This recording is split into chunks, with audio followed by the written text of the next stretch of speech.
virtual mode and make you aware what is happening, what we plan to do, and based on that, what we expect is you always are welcome to guide us and direct us as a member, as an esteemed colleague, and consider yourself to be a part of the team.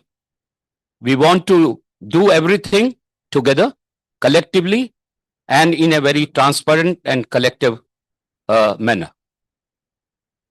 Having said that, I will have a brief opening ceremony.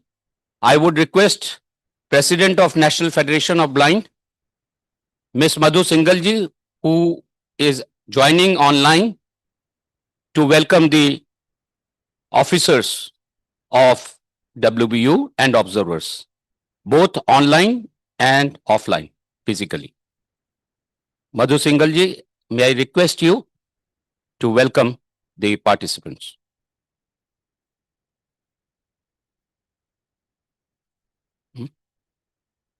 Oh, sorry. Before I'm sorry, Deborah, forgive me. Our second vice president, your Deborah. Good morning. He has also he was one of the first arrivals in the hall. Sorry, Deborah, for this slip. Sorry. Am I audible? Yes, Madhu Singalji. Yes. Okay.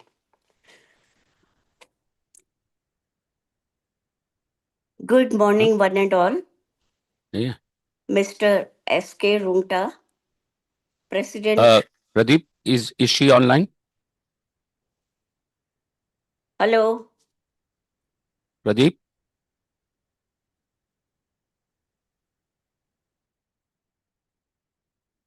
Madhu Singalji, are you online?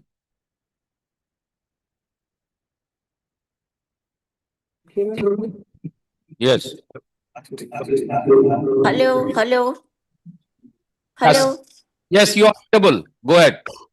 I'm audible? Yes, ma'am. Go ahead. Okay. Okay. Good morning, one and all. Mr. S.K. Rungta, President, WBU, Table Officers, Presidents of 6 regions of WBU, Mr. Vimal Kumar Dengla, Secretary General, ABU and NAB, National Association for the Blind India, Mr. Akhil Paul, Vice President, ICEVI, Mr. Zavir, Director, once and other observers. Ladies and gentlemen, as a President of National Federation of the Blind, India, I have immense pleasure to welcome all of you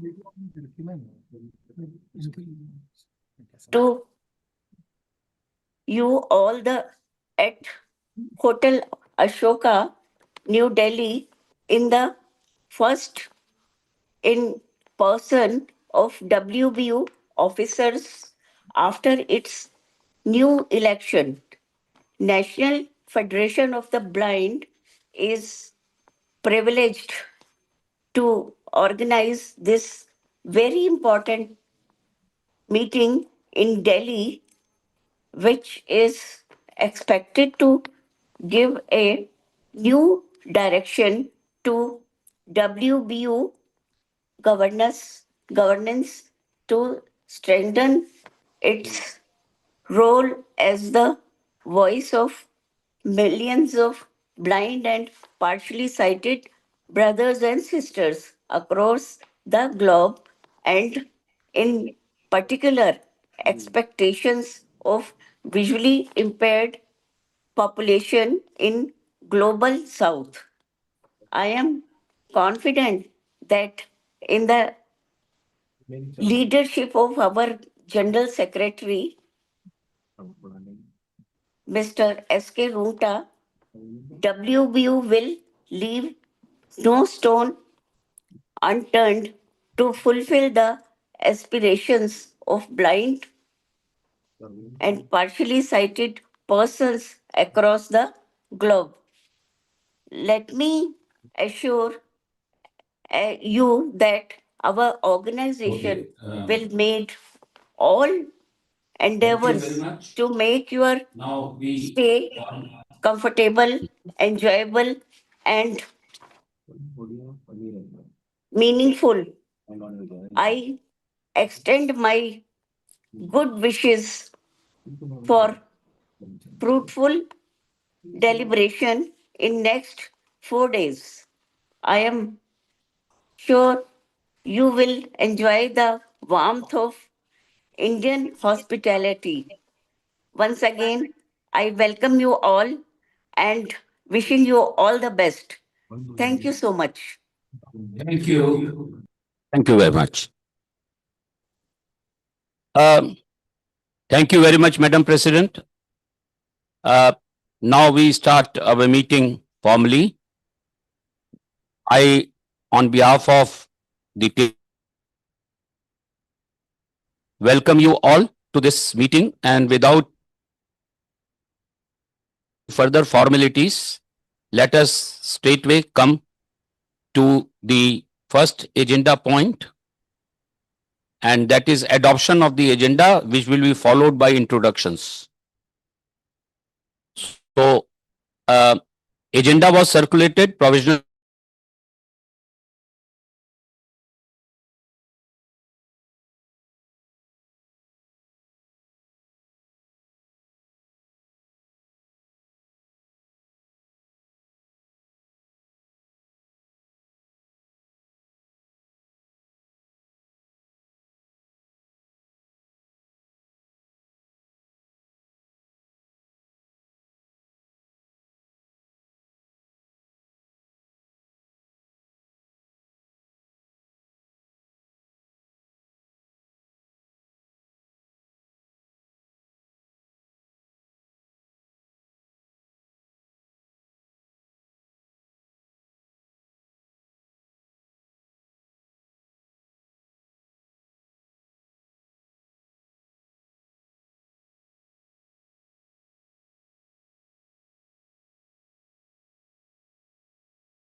and say hello to you afterwards.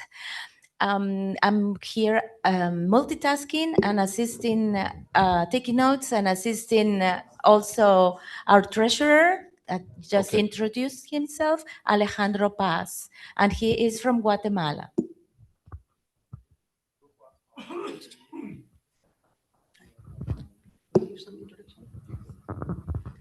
Muy buen día.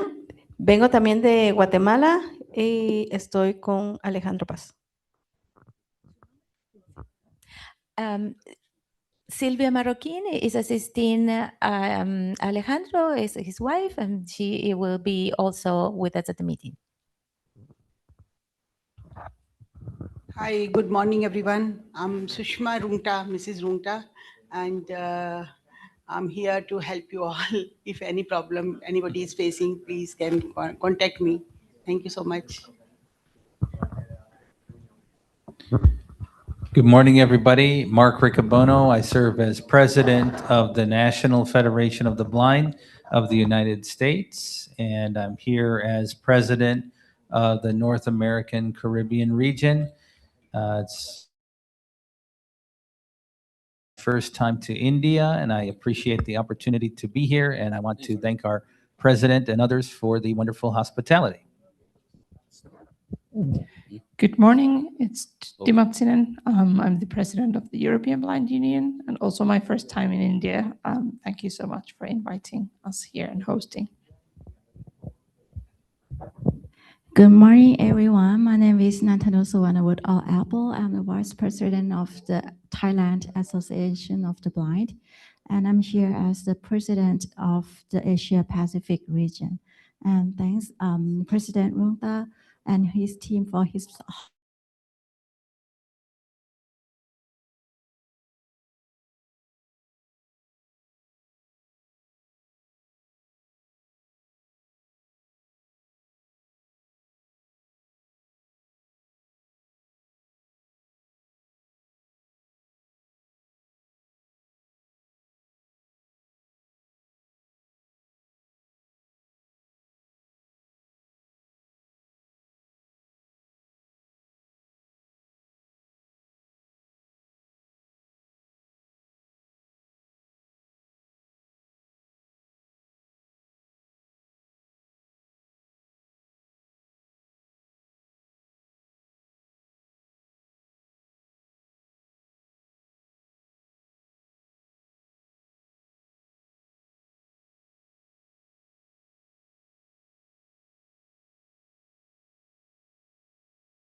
forward to some very lively conversations over the next few days. So thank you to NFB India and to our president, Mr. Rungta, for organizing the meeting.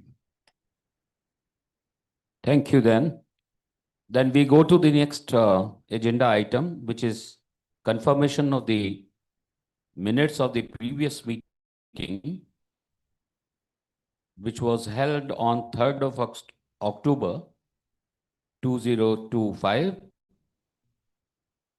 through virtual mode. I believe were circulated to you all and were circulated in advance. Still, I would seek your view if you want it to be read again, or are happy by confirming or suggesting any modification with regard to the recording of any point that was discussed, or you will like to be read it again first. So whatever way you want to go ahead. I invite any comment, any suggestion on this. Yes, please. Martine here, immediate past president. Just a note to the minutes that I didn't want to interrupt the meeting in October at the time, but just to note that I was temporarily absent after the roll call during the time when representative positions were appointed. Apart from that, I was present all the time. So thank you. Okay, so if it requires some changes in the recording of the minutes, you are suggesting some modification, Mark? Is there something which we need to modify or record in the minutes which we circulated?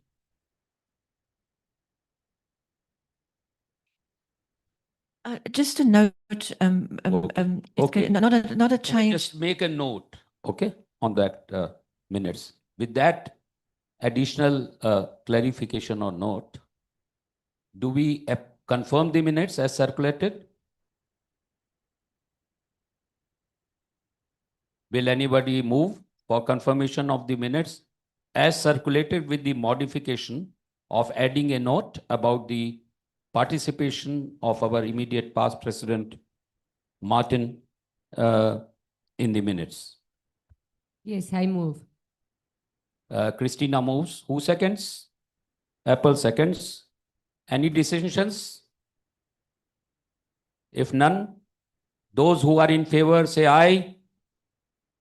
Those who are against it say no.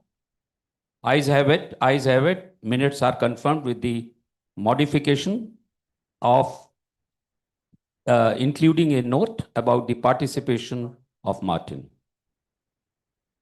Now we go to the next item, which is action taken report. And I would request our CEO, Mark Workman, to present the action taken report, which also was circulated. But still, I would request him to give highlights of the action taken point-wise in pointers, so that those who are online may have the benefit.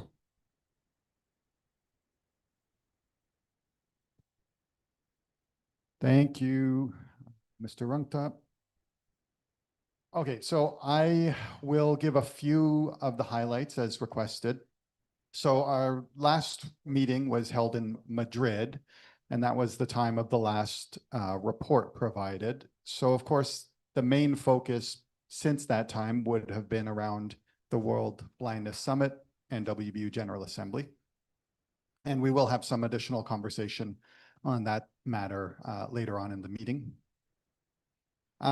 So we have a report that was included in the package on actions, action items, and the activities that were undertaken. Essentially, all of the actions are complete, with a couple that have some pending activities related to the strategic plan and its adoption. So if we're looking at the actions arising from Madrid, some of the highlights around the income reclassification. So that was a task that the office undertook at the direction of the officers to examine the income classification and look at the historical data. So looking at the last 3 years. So in your meeting package, you have some additional information on that, and a decision will be needed in order for us to process the 2026 invoices. We spent some time talking about Salesforce, and there was a request for a short document to explain a bit more about the tool and how we intend to use it. So that is available in the meeting package as well. We had some conversation about silent vehicles and establishing an MOU with the organizations that have been involved, namely our German member, DBSV, the European Blind Union, and the NFB of the United States. So that is completed. The MOU has been agreed to. The funds have been transferred that we agreed to in the MOU. Looking at EXCO, one of the big activities that came out of the executive committee meeting following the General Assembly was the resolutions process. You'll remember we spent some time discussing and deciding on a process for an online vote concerning the resolution. So that was completed. All of the resolutions that were put forward were adopted. And so now the next step will be to, of course, put a monitoring process in place. Some of them would have been incorporated into the strategic plan, but we'll just want to make sure that none of those resolutions fall by the wayside. I'm coming to the end here, looking at October 3rd.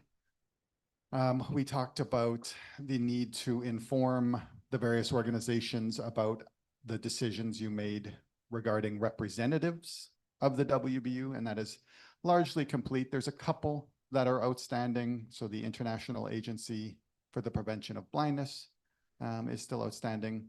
And there was another one that came up recently that is run by the International Disability Alliance that may require some discussion and an appointment as well. When it comes to nominations for various committees, we're a little bit behind. So in terms of receiving nominations around the Constitution Committee, elections, et cetera. So we'll need to take some additional steps to see if we can finalize all of those nominations as well.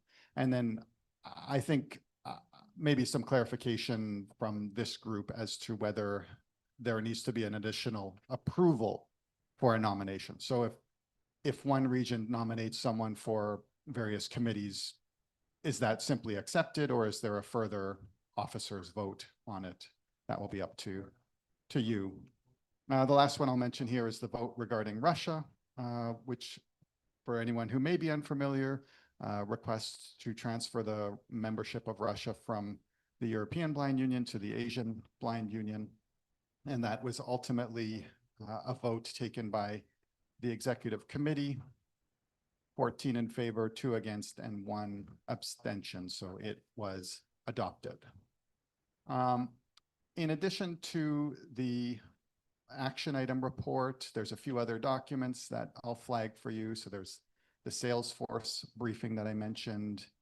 There are a couple of quarterly reports that were submitted to CBM Global, which I'm happy to take questions on, and a couple of what we call mission reports, essentially reports on any travel that has been undertaken in the last few months, and there are a couple of those. Maybe just to close this out, I'll share a quick HR staffing update regarding WBU for anyone who may not be aware. So we had one individual, Harry Chikasamba, who was on an annual contract with World Blind Union as our human rights and policy advisor. And the decision was made not to renew the contract for 2026. Not strictly a performance issue, but with the strategic plan deliberations being undertaken, I thought it would be more prudent not to tie WBU to a particular contract. So there are still opportunities work with Harry in the future as a consultant, but it will be based on the strategic plan that is adopted. I think I'll pause there and see if there are questions and turn it back over to our chair.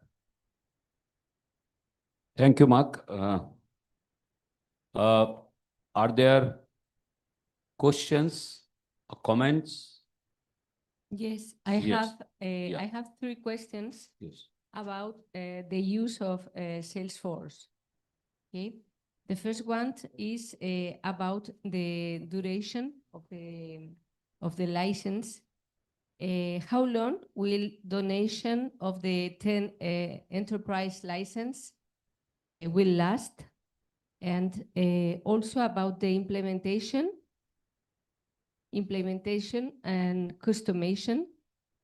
Who is responsible for the implementation and customization of the Salesforce?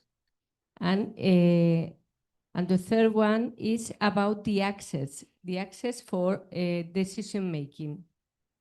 You tell us that we have 10 free license, and I think it is important that table officers have also access to this tool. So I would like to ask you if it is possible. I would like that we can access to this tool. Thank you for the questions. Very quickly, the duration of the license is determined entirely by Salesforce. It's a free program that they have for charitable organizations. So it's indefinite. There is no end date, but they could at any time decide we're going to end this program. That is a possibility, in which case WBU would need to decide, is it worth paying the amount, or could we find some other subsidy? But there is no end date for the license. When it comes to the implementation, the customization, so Tracy Yeager, who is our logistics and admin person, and I are working together on that.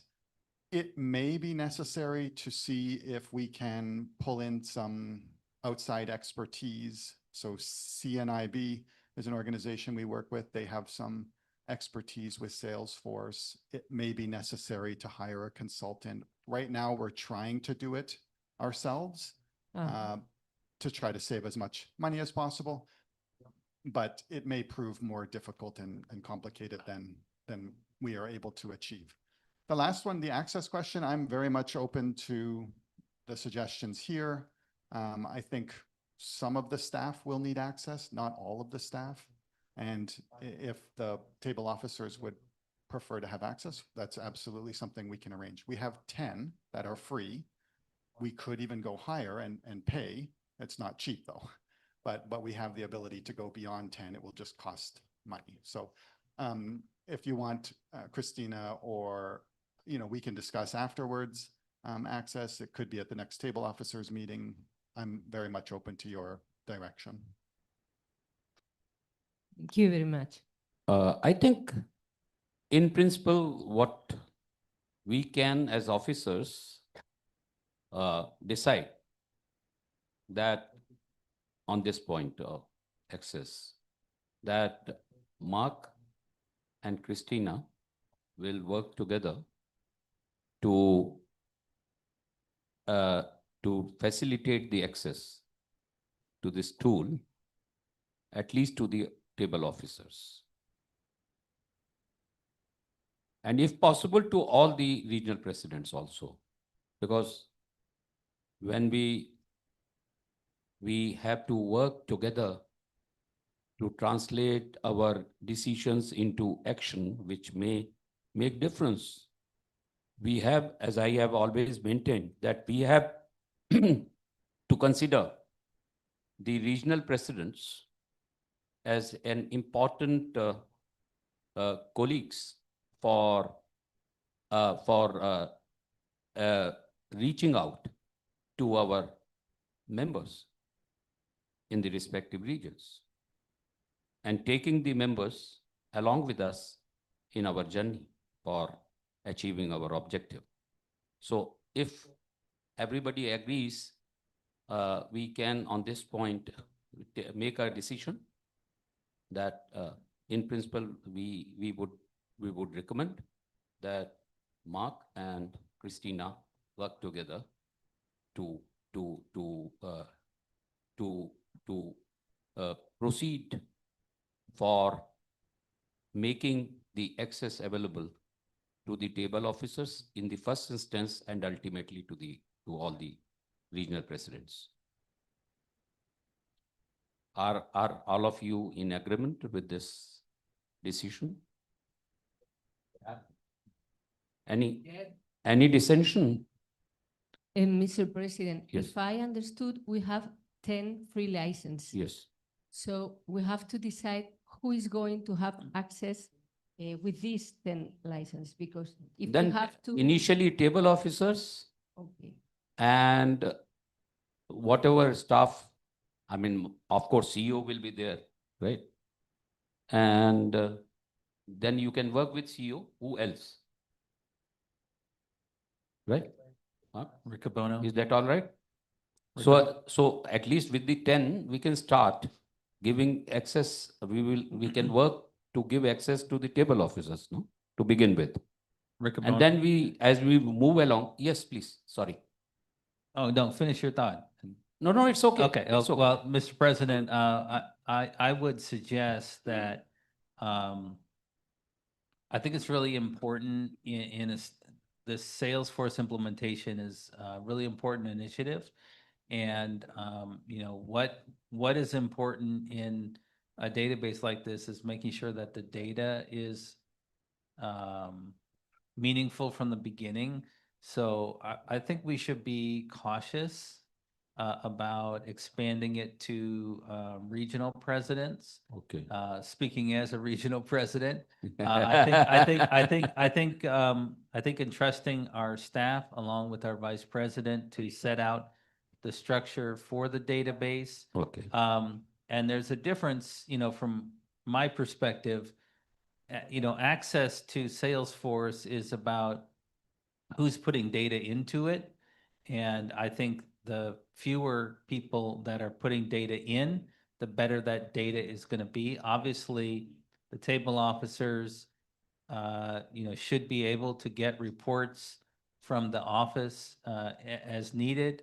But I think we should be cautious about adding a lot of people at this point. Also, you know, there is a training curve, and we don't want our staff spending all their time training people on using what is a very complicated system in Salesforce. Can I request Mark to you to also help us in this as a part of the group to decide? No, you have good experience and understanding of this tool. Yeah, honestly, I have no understanding. Honestly, this is my honest confession. So I would request you to be a part of this group. Christina, you and Mark, if together could, you know, on the point of what data and how the data is to be maintained and all that and shared, right? So if you could accept my request. I know you have a lot of things to do, and I know the situation. So, but still, being our very responsible regional president and experienced one, I think I have a right to request. So that's the decision. Any other point? Can I also, though a chair should not bring questions or comments, but just I wanted to check with Mark Riccobono on silent car. You have any chance to discuss with our German organization to go or proceed further. And I shared one document. I think you might have got it. There was a transport congress, right? There is a proposed transport. I thought that it would be of use for that group. They're both NFB, USA, and German organization working on our behalf, and also in your own right, if you consider it to take part in it. I'm not sure exactly what you're referring to, but I can say that, I mean, we've all executed the agreement to work together, and there is an upcoming meeting in Geneva, which we have someone from our organization participating in. Good. So I think this matter is well in hand. I don't think there's any urgent update on this issue, but I think the collaboration that was established after the Madrid meeting is well in hand. Good. Thank you. Thank you. Now, any other comments on this? If not, can we proceed to the next item?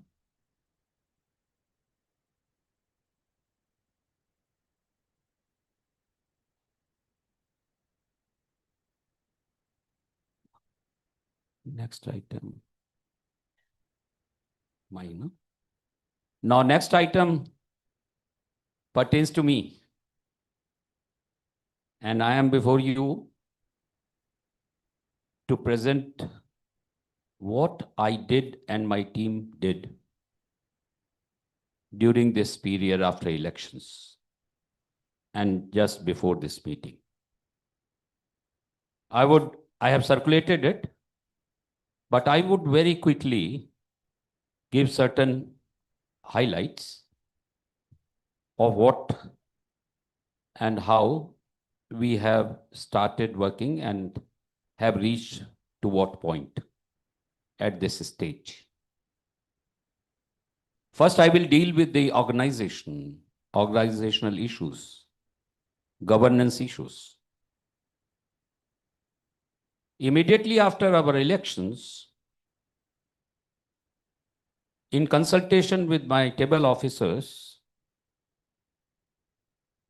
and with the support of Christina, our first vice president, who has always been forthcoming for any support requested, and in spontaneous support coming through, we started looking at the existing status of our staffing, the contracts of the staff, the job profiles, in order to see how best we can optimally use the staff and strengthen our activities and office. And in this exercise, we obtained the contracts of all the existing staff members. I would deal with the status in our internal meeting on this. But let me assure you that we are very deeply and seriously looking at the staffing and the work that we want to undertake and which was being undertaken by them, in order to do justice to them as well and also to the organization, and side by side in order to look for financial resources to strengthen our office.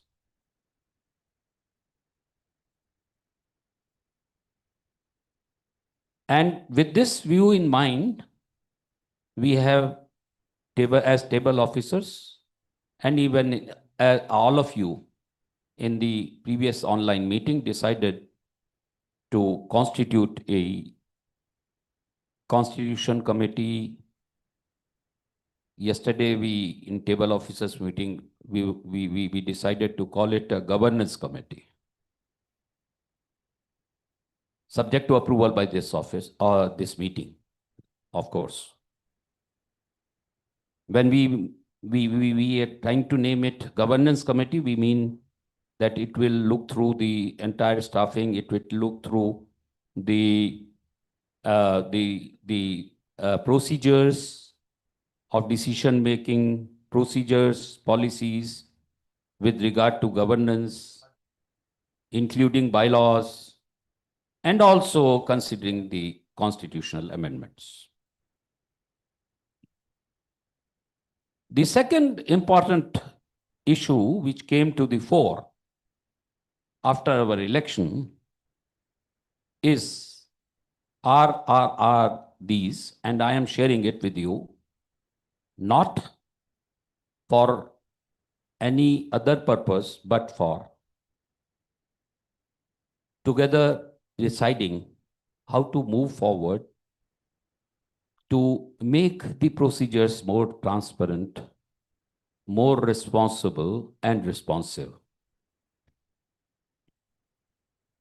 The first and foremost thing that came to us, to our knowledge, was that the finance committee, I did not get any minutes of any finance committee in the previous term.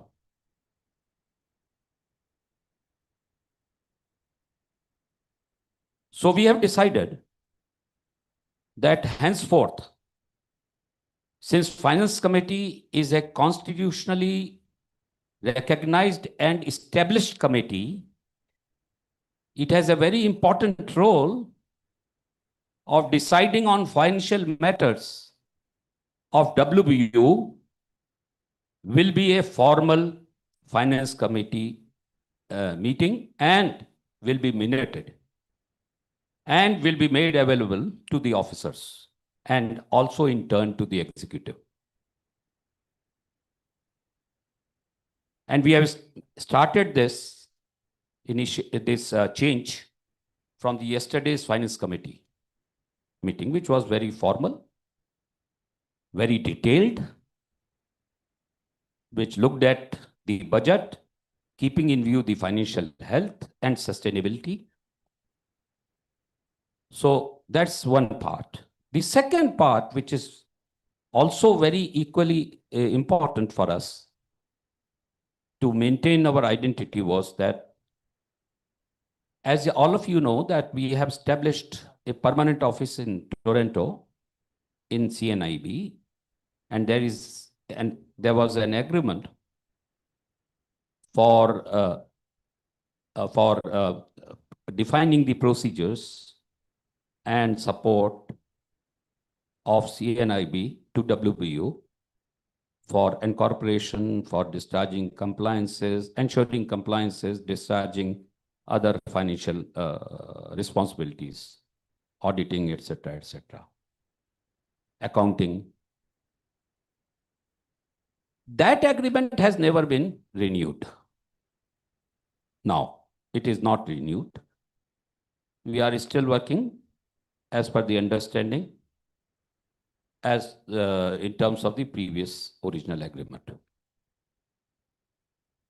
And during COVID, we stopped, I would not say lost, we stopped using the physical office in CNAB premises, which was made available by them under that agreement. So we thought that it is very essential to discuss this issue and take it forward to give some direction, about the headquarters. And therefore, a task force has been constituted, which you will hear a little later on. Then another governance issue that we have addressed is to infuse transparency. As per Constitution, we are required to share the table officers, meeting of table officers minutes to the officers. It is constitutional obligation, which was not happening. At least I can say that because I had been an officer as well before my election. We have changed this. Now every minute of any table officer meeting is being shared with the officers. And I think you all will agree that you have been receiving it. And the minutes of the officers meeting, we have decided to be shared with the executive, which we have already done. And we have made that beginning. This is to ensure transparency. Now coming to the representations, I will not say much, but I will only say two things. IDA, I am representing WBU in IDA. And we had a meeting with the president of IDA and our table officers, online meeting. And it was for the first time that IDA leadership organized an online meeting with our table officers. And this is a good sign of developing relationship with IDA in real terms. The second important interaction with IDA was that I attended their online General Assembly, where the budget got approved. And there is a lot of scope of partnership with IDA in the common strategic priorities and use their financial resources as a partner to benefit our regions, to benefit our members. Then I have been representing in the joint campaign, Braille literacy campaign launched jointly by ICVI and WBU in our Sao Paulo meeting, General Assembly. It was a decision taken by our previous table officers under the leadership of Martin. And I think this was a much needed initiative. And we have had a formal launch on 4th of January. It was done both in a hybrid mode, which was organized by my organization, National Federation of Blind, and by online mode, which was organized by Braillis in UK. UK? Oh, yes, Braillis. Yeah, in UK. So there are issues there. We are still working on the procedures. Mark is working with Akhil on the procedures of going ahead with the campaign, because there was no formal document which could guide us for the campaign taking together ahead. And that's why the decision was taken in the steering committee to have this. And Mark has prepared, I think, first draft or second draft, second draft, and it is being deliberated. I visited Paris on the occasion of celebration of 200th anniversary of Braille. And I also visited Louis Braille Museum and discussed with the mayor of the city council, who probably is a very integral part of the group, public group, which is managing and maintaining the museum. Christina has done a lot of work on this and has been in constant touch, and she's the coordinating person on Braille Museum and other related issues. And we have also developed a very good interaction and relationship with Global CBM Global. And we had many meetings. The first meeting that I had was with David, Executive Director of CBM Global, in terms of the financial contribution apart from ONCE's continued support as our platinum sponsors. And then thereafter, since I requested Christina to coordinate this and have continued not only for our work, but for our project, but also for coordinating with them on partnership in the areas that they are working on, which Christina will, during her presentations and strategic plan, will let you know. So broadly, this is what we have done so far. And we assure you all that the present team of table officers is fully committed to infuse a culture of collective decision making and making everything which is not so confidential so as to harm the WBU reputation will be shared with everyone. Thank you very much. Any comments? Any questions, comments? I'm open to. Yes, please. Mark. Thank you. I just wanted to double check with the table officers meeting with IDA. So I wasn't aware of that. So are there minutes of that meeting that should be circulated to the officers, et cetera?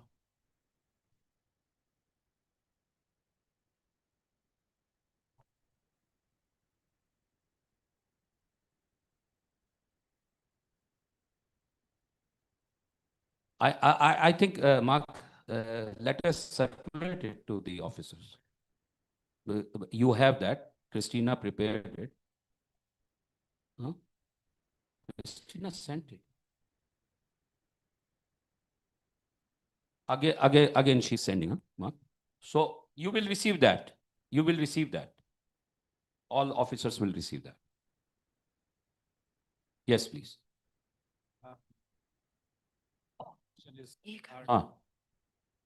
Yeah, microphone. Yeah. Yes. Thank you for allowing the observers to ask a question, first of all. Curious to know progress on the committees, the WBU committees, specifically on the there is an agenda point where you will get to know. Thank you. Depenji. Yes, definitely. It's very important. Before inviting further comments, can I also add one thing which I forgot? That there is a lapse on our part. When I looked at the Constitution, the international members, the representation of international members on our executive committee is an issue which we have to look into, because it appears that in the previous General Assembly, there was not much representation in international, representation of international members. And therefore, we have assumed that ICVI is on our board. But that's not the correct constitution position. And Mark will correct me if I'm wrong.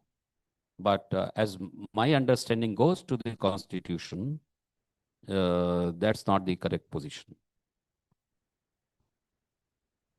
So I can look this up right now, but my recollection is ICVI and IAPB are automatically international members, but there are 2 open spots that have yet to be filled. And so I think you're absolutely right. We just want to agree on a process, or you can delegate that to the office of holding some type of election so that we can elect 2 members, 2 international members from the existing international members. We didn't really have many participate at the General Assembly where the decision is normally made. So I think we can probably look at an online option if you think that makes sense. Yes, Mark. So, yes, please.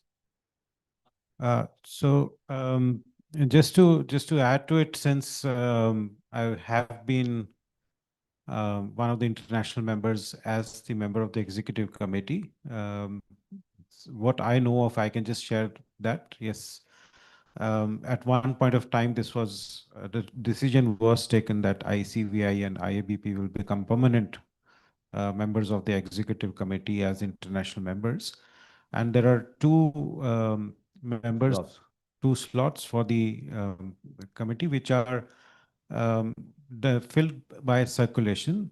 And there are, earlier I know that it was only the international members who used to select members amongst themselves who would sit in on the executive committee, and 1 member was allowed maximum of 2 terms to serve on the executive committee in continuation.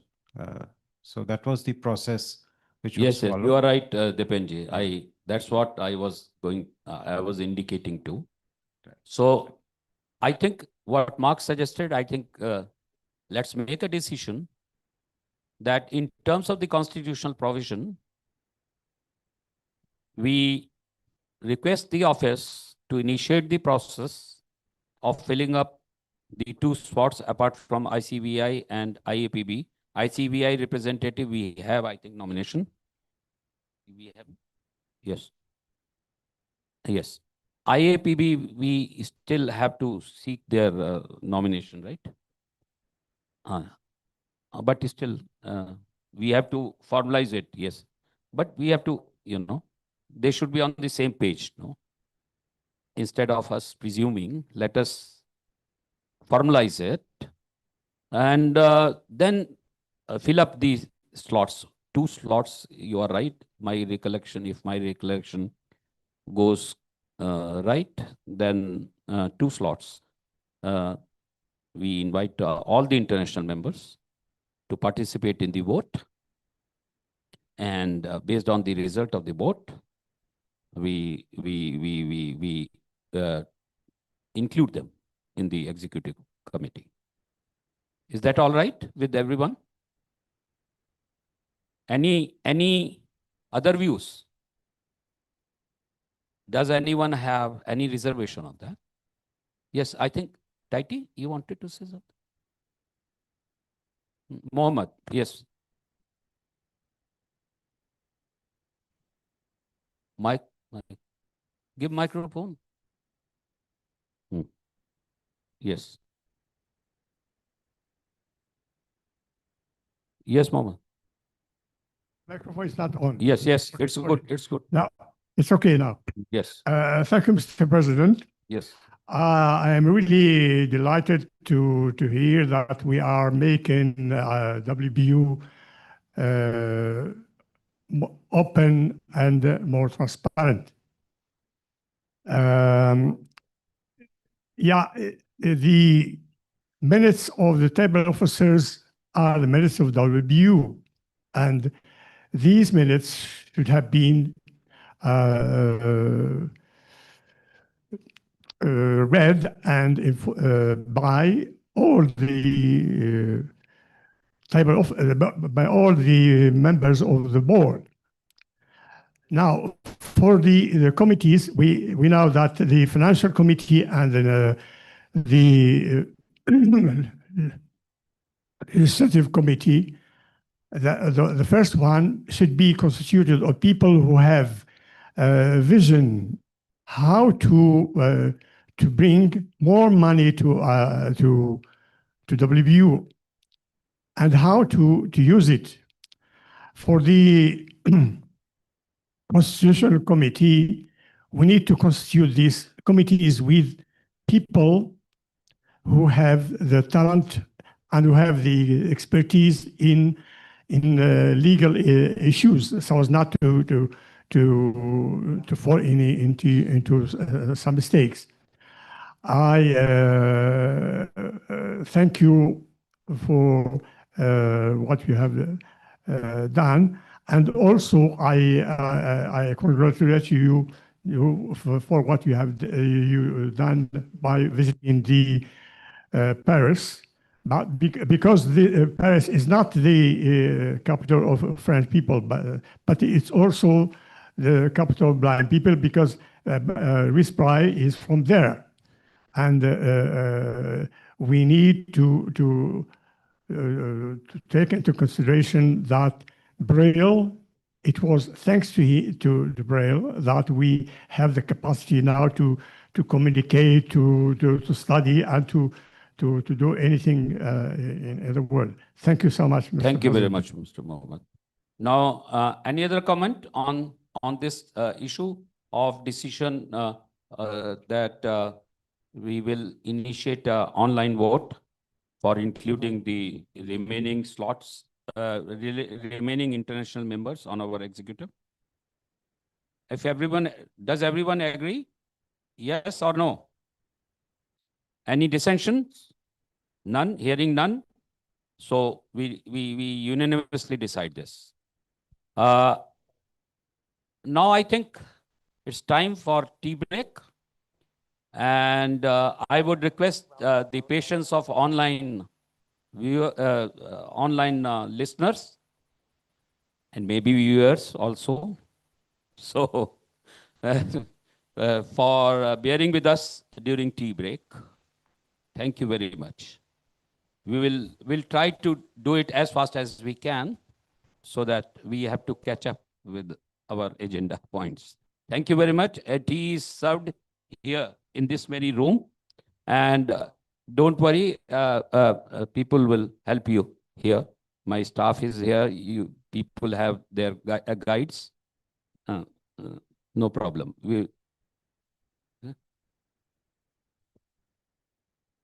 We'll back at about 10:45. Huh?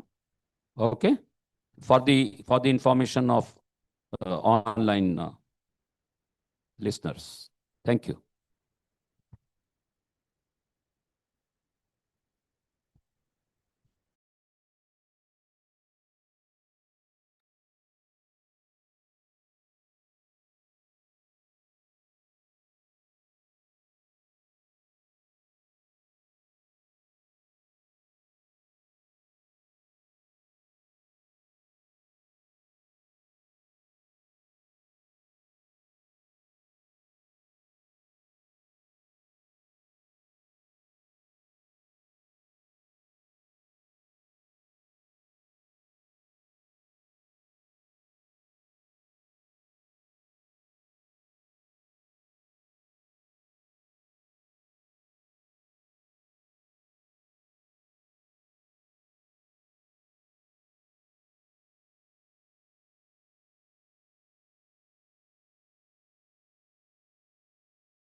Hello. हाँ हो गया.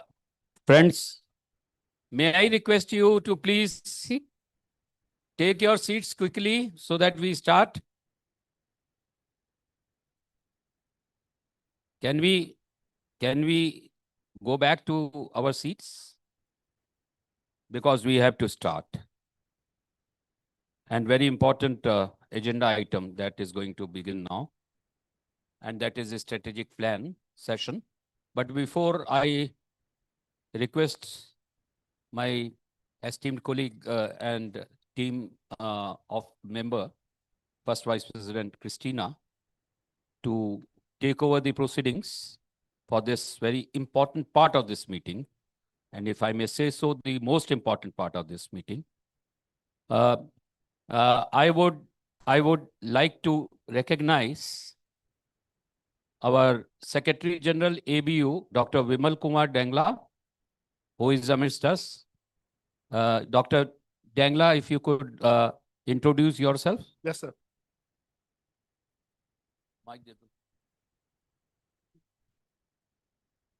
Hello. Yes. Thank you, sir. Thanks a lot. Sorry for a bit delay. First of all, I wish all delegates and other as persons present here, wish you a happy new year. And it is really a great privilege for all of us, particularly for me, to attend this first officers meet in person in India. And I congratulate whole team of World Blind Union led by Santosh Rungta sir, that from Global South, first ever president of World Blind Union is there. So it is a great matter of pride for all of persons from Asia. And I am privileged that I am having the post of Honorary Secretary General for this reason also. So I would try to participate in the meeting. It is my first time to be in this WBU officers meet. So it will be a great learning time for me also. So thank you. Thank you, Vimalji. He is also the General Secretary of the oldest organization for the blind in India, National Association for the Blind. Now may I invite Mr. Akhil Paul, Vice President ICVI, to introduce himself. Good morning, everyone, and once again, a warm welcome to India.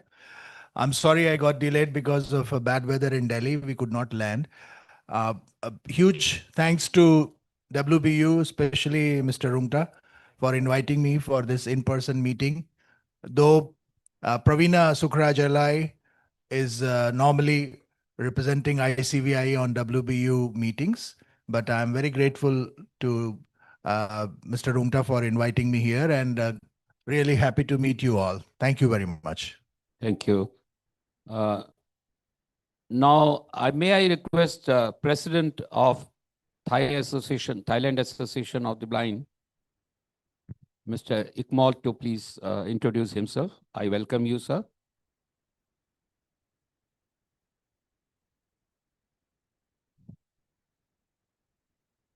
Good morning, everyone. My name is Ekamon Pathayanan, President of the Thailand Association of the Blind.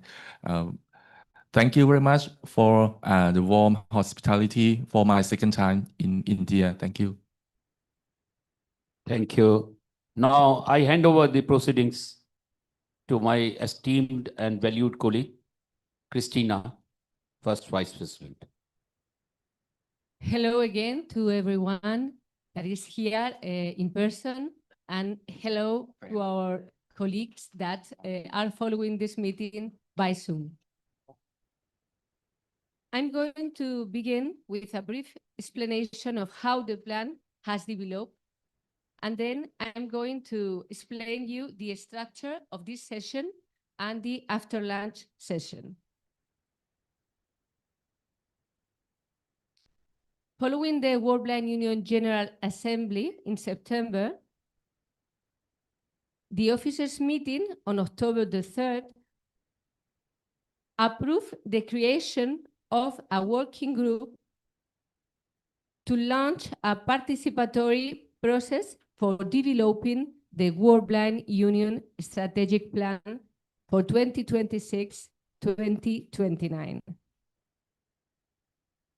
In that meeting, I was asked to lead this work group, and we agreed to request nomination from all regions.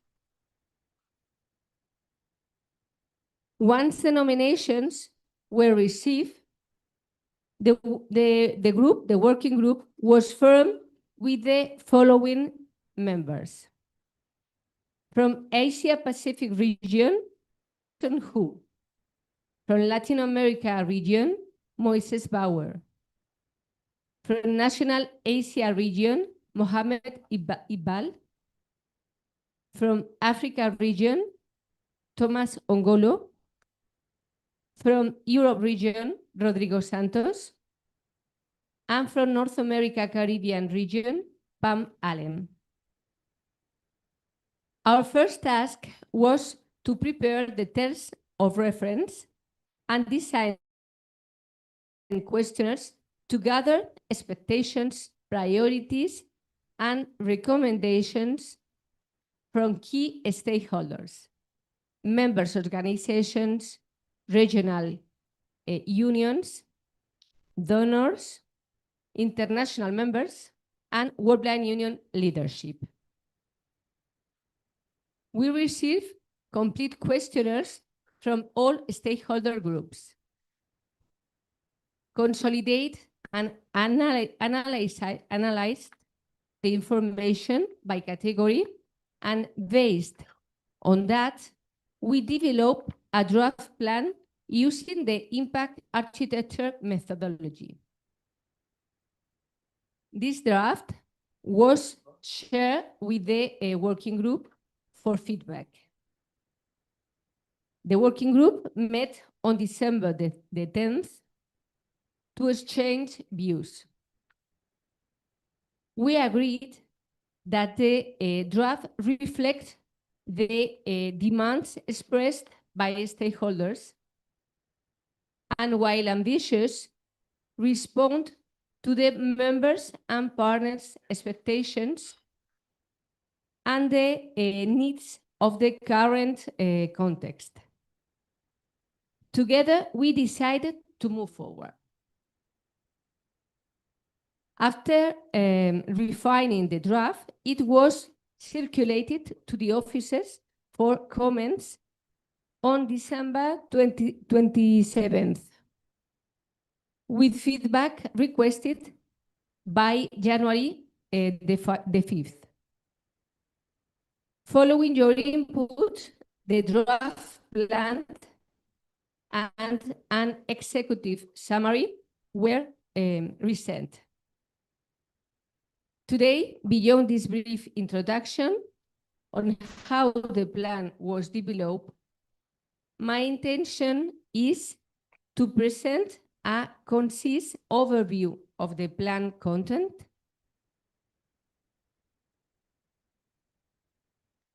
share my perspective and hear yours about the plan,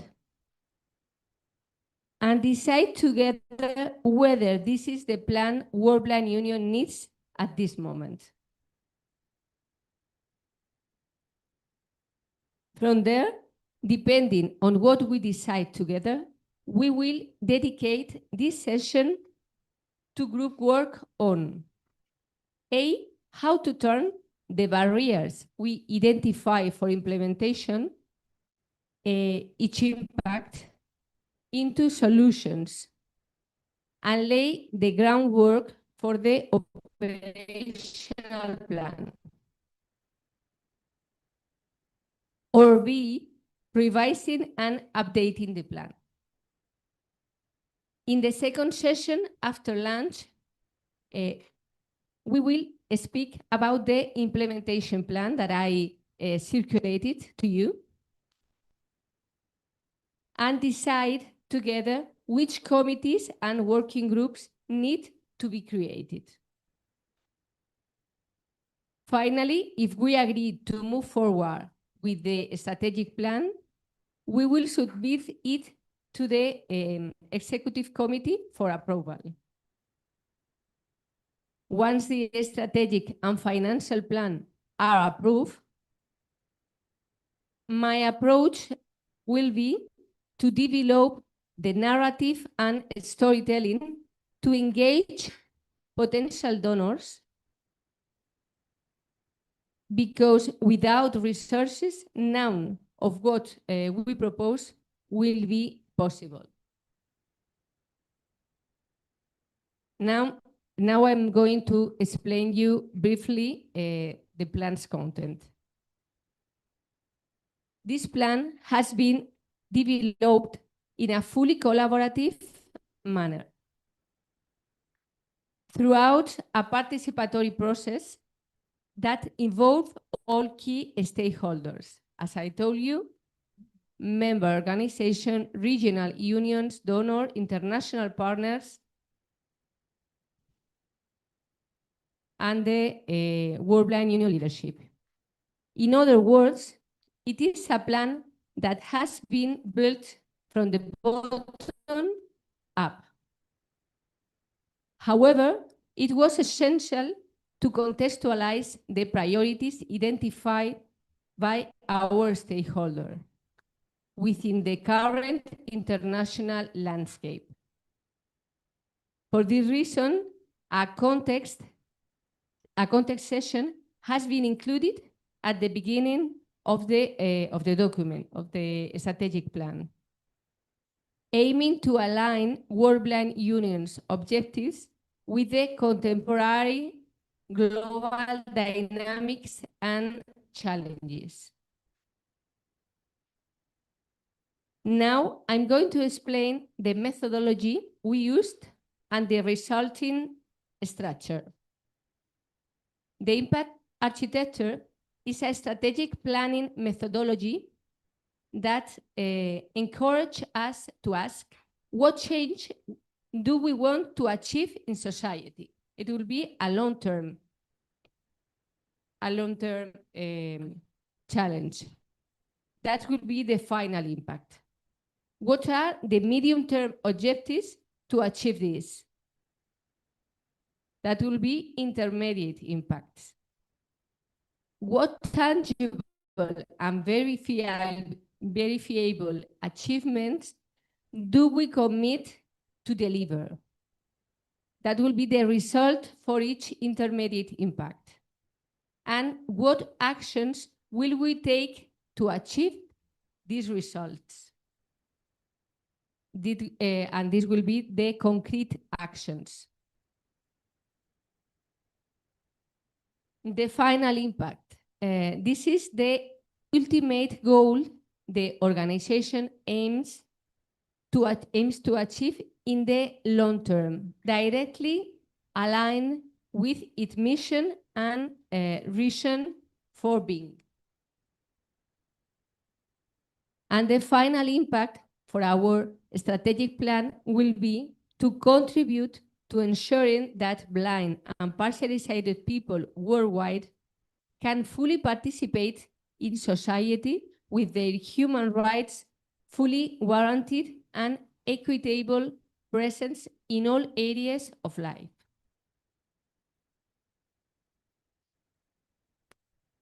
The intermediate impact are the medium-term strategic objectives or changes that must be achieved to move closer to the final impact.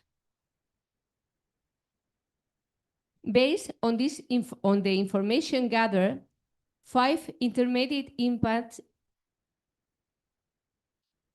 or areas of change have been identified for the World Blind Union.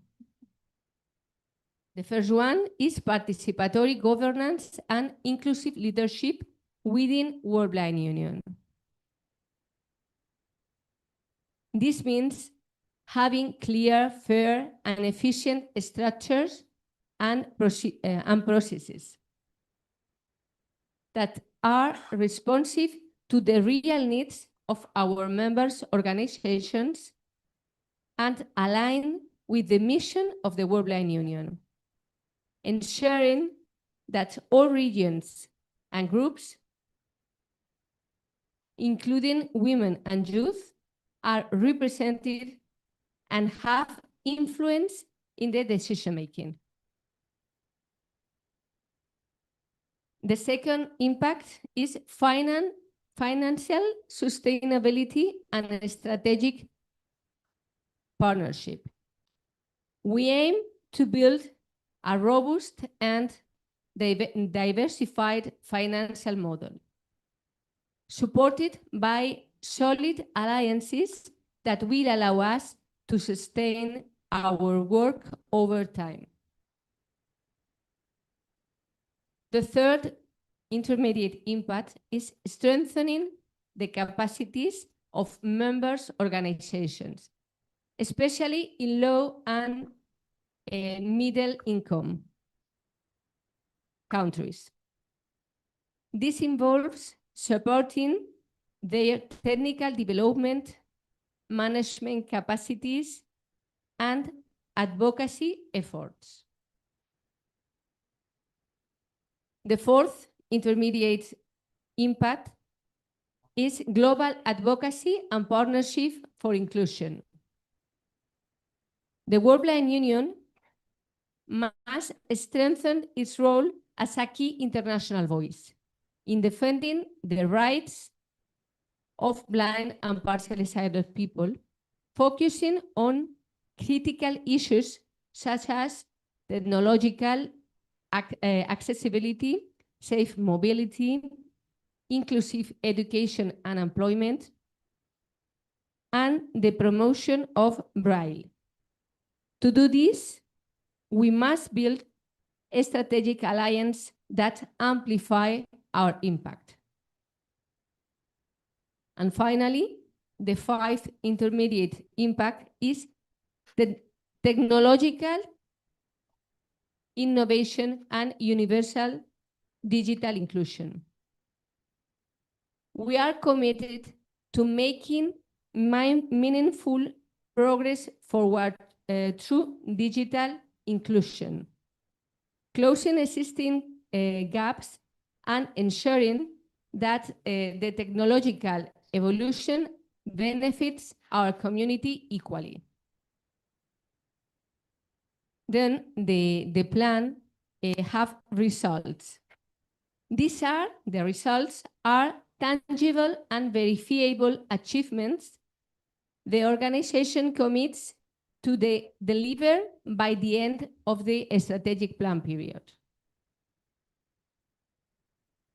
A specific result must be defined for each intermediate impact. They should be smart. That's specific, measurable, achievable, relevant, and time-bound. In the World Blind Union strategic plan, we have 18 results defined. Now, actions are concrete activities, projects, or interventions, each with assigned responsibilities and resources. In the World Blind Union strategic plan have been defined 18 actions too. Then the plan have key performance indicators, KPIs, to measure progress. And a plan has to be monitoring. A system of continuous monitoring will be implemented. There will be one annual evaluation at the end of the year, and in 2028 will be conducted an independent external midterm evaluation.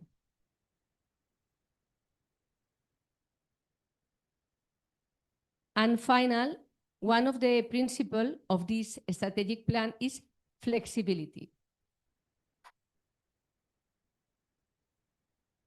If an action is not working well in a certain context, the reasons will be openly discussed with those involved, including, of course, the regions.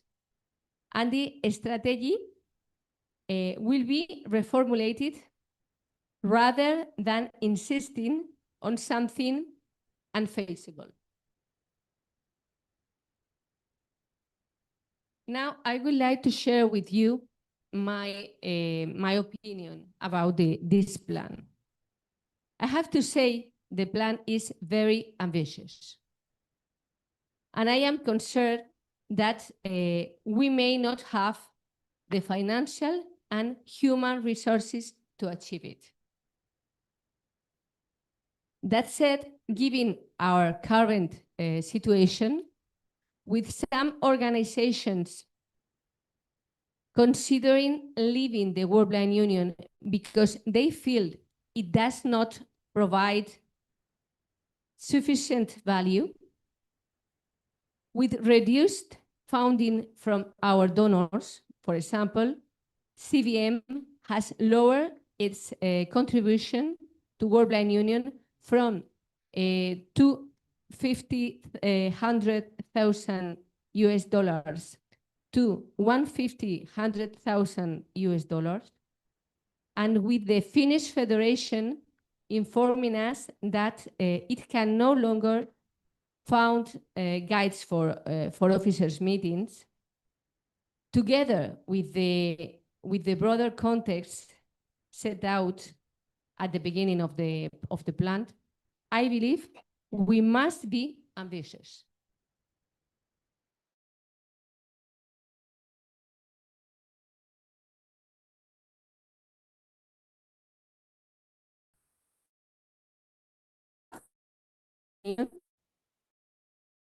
Not of global of blind and partially sighted people all over the world, but also a driver of real change in policies and practices throughout global advocacy.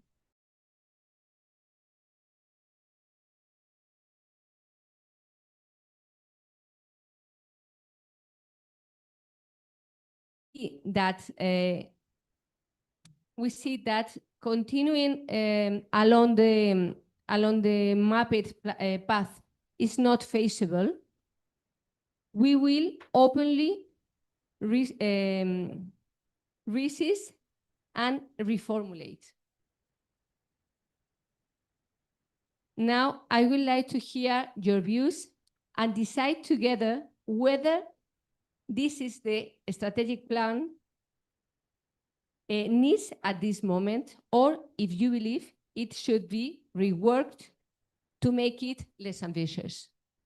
Thank you very much, and now I would like to hear your thoughts, your views.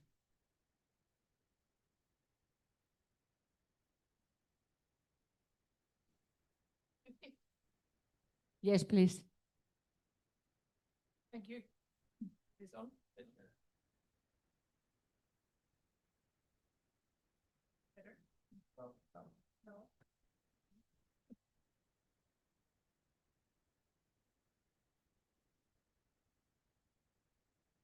Okay, no. So first of all, thank you for all the hard work.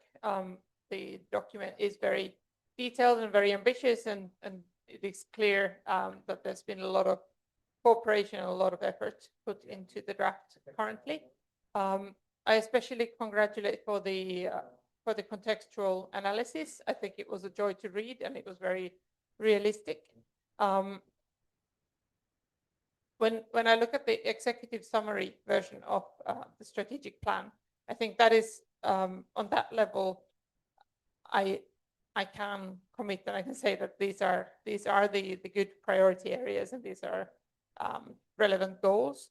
I think the full version is very detailed, and I'm wondering if it might create a little too much expectation among our membership if we publish a very, very detailed plan, while knowing the sort of resource-related challenges that we have.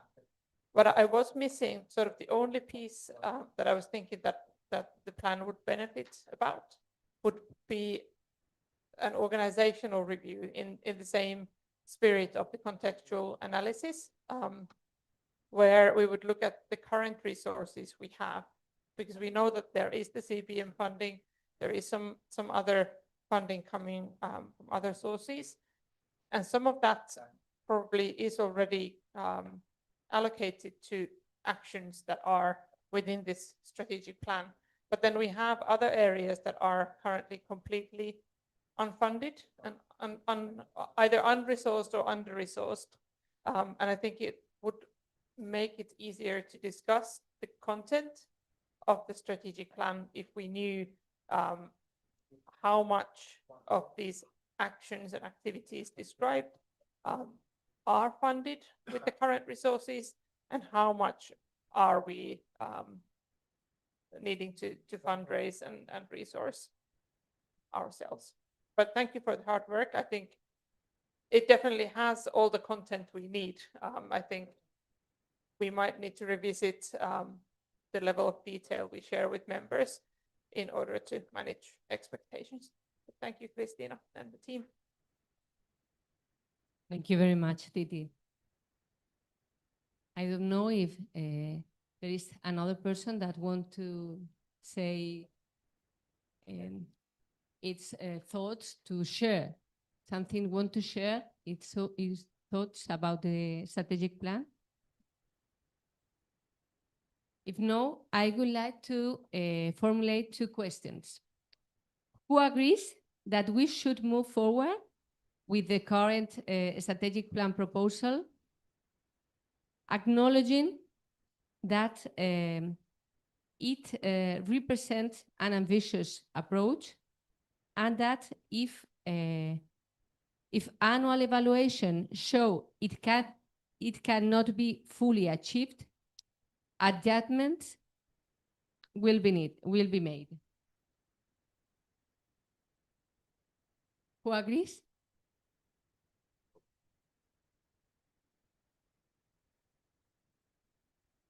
And the other question is, who believes that the plan should be reworked to make it less ambitious?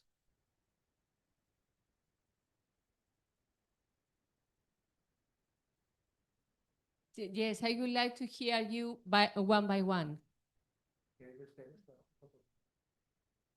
Can we start in the left hand? Answer to the first question or the second one. You can say one or two. One is agree, two is that we have to rework the plan. Only have to answer the officers, please.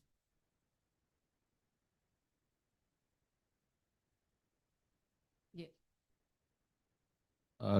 Thank you, Christina. My answer is no to the first question. We don't have to rework. You have already inbuilt flexibility component in it and continuous monitoring. The plan represents the aspirations of our members. We should always keep in mind that we are at a critical stage when some of our important members have indicated during the General Assembly at Sao Paulo and thereafter that they will have to rethink on continuing with WBU as member. And probably the reason for that, as the president, I have been continuously trying to probe into the reason for such, perception. Reason probably is that broadly there is a communication gap between the global body and the regions, and thereafter between global body and members. We are trying to address through this strategic plan the governance issues, which will address the communication, which will, and we have made certain important initiatives towards addressing this issue. The second probably is that we have not been able to come up to the expectation of our member countries as a representative advocacy organization globally. And I know the reason for it is resource constraints, financial resources. But then we also have, with all due respects to everybody who have been working in the leadership roles, including myself, we have always been preoccupied with the issue when we had to make a beginning that we don't have resources, and therefore stop thinking beyond what you have. A kind of status quo approach. This status quo approach probably is responsible for us to have lesser confidence from our regions and members. We also did not address various governance issues. We also did not look at the possibilities of building alliances. It's not necessary that we go for funding for a particular activity. Why can't we look at, as we go and we discuss other agenda points, you will find that I have kept intentionally this agenda point on building alliances. Why can't we start mapping out the common areas of activities that our allies are doing and then join them instead of duplicating or reinventing the wheel which is already there? Why can't we be part of that invention of wheel as a partner? There are various ways of doing it. And above all, of course, I'm not saying or advocating that we don't need funds. We need for financial sustainability.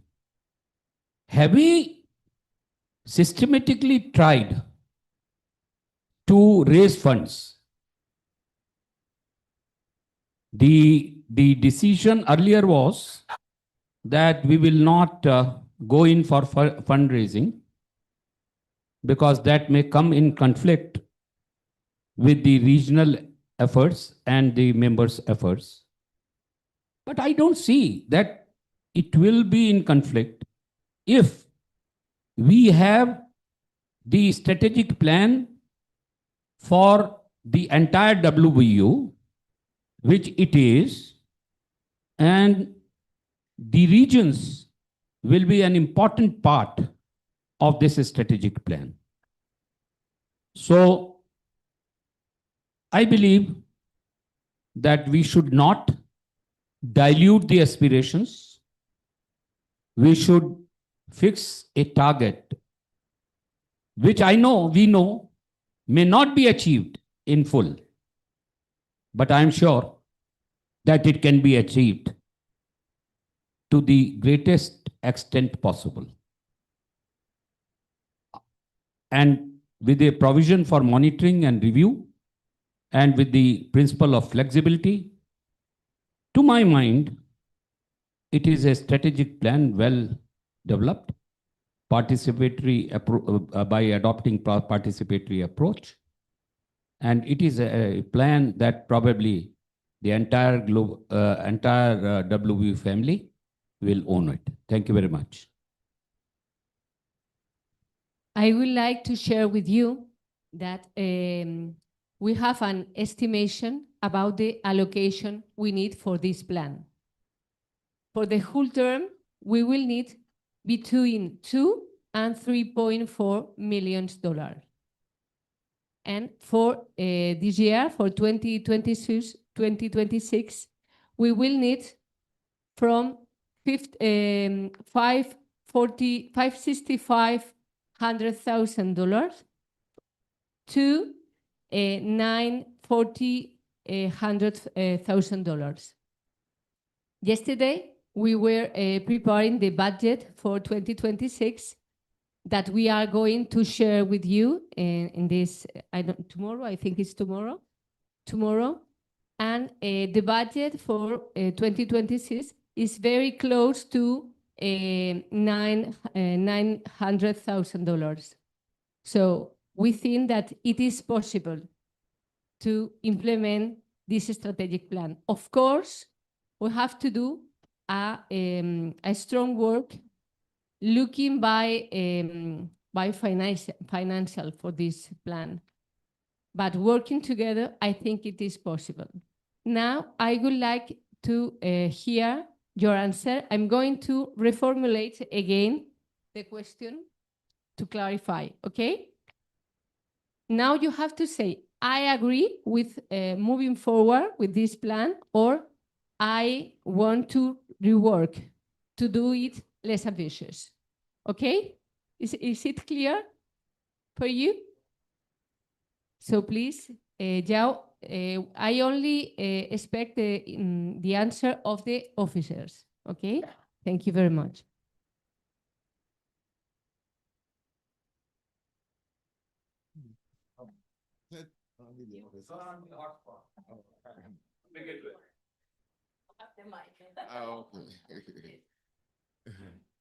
Yes, I want us to move with it as it is captured currently. Yeah. So we should move with it.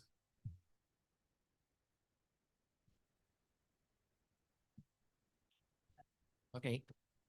Perdón. Okay. Después de la explicación dada por Cristina, yo opino que el plan siga adelante tal y como se ha expuesto. Based on the explanation by Christina, he also agrees on moving forward with the plan as formulated.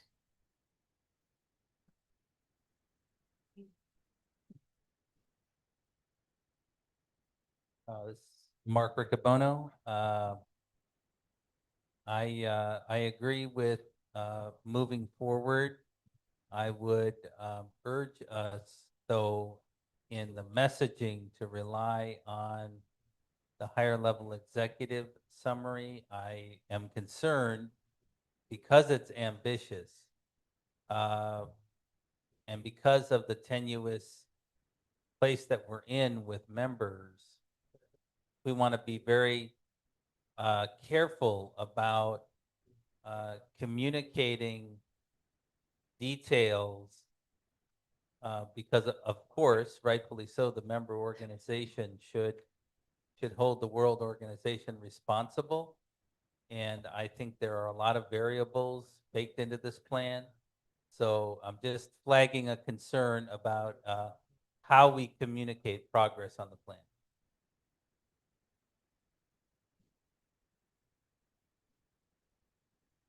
Okay, it's Tuti. I second what Mark says. I don't want it to be less ambitious, but let's prioritize communicating on the level of the executive summary.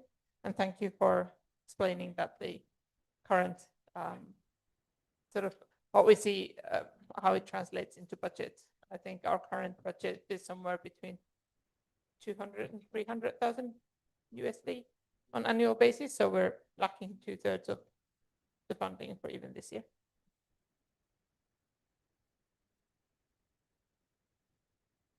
Okay, thank you. Thank you so much. Especially Christina and her team is very in quite much in detail and capture all the main points that we need. And we are really much support to this plan and looking forward.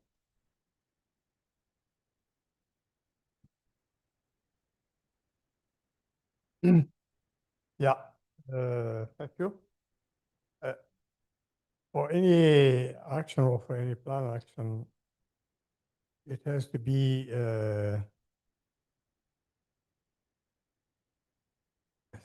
sold. For example, we need to sell our image, what we are doing, what we are looking forward to do, so as to make our work well known, not only by organizations and companies, but also by government. We have to make them to pledge to support us. Thank you.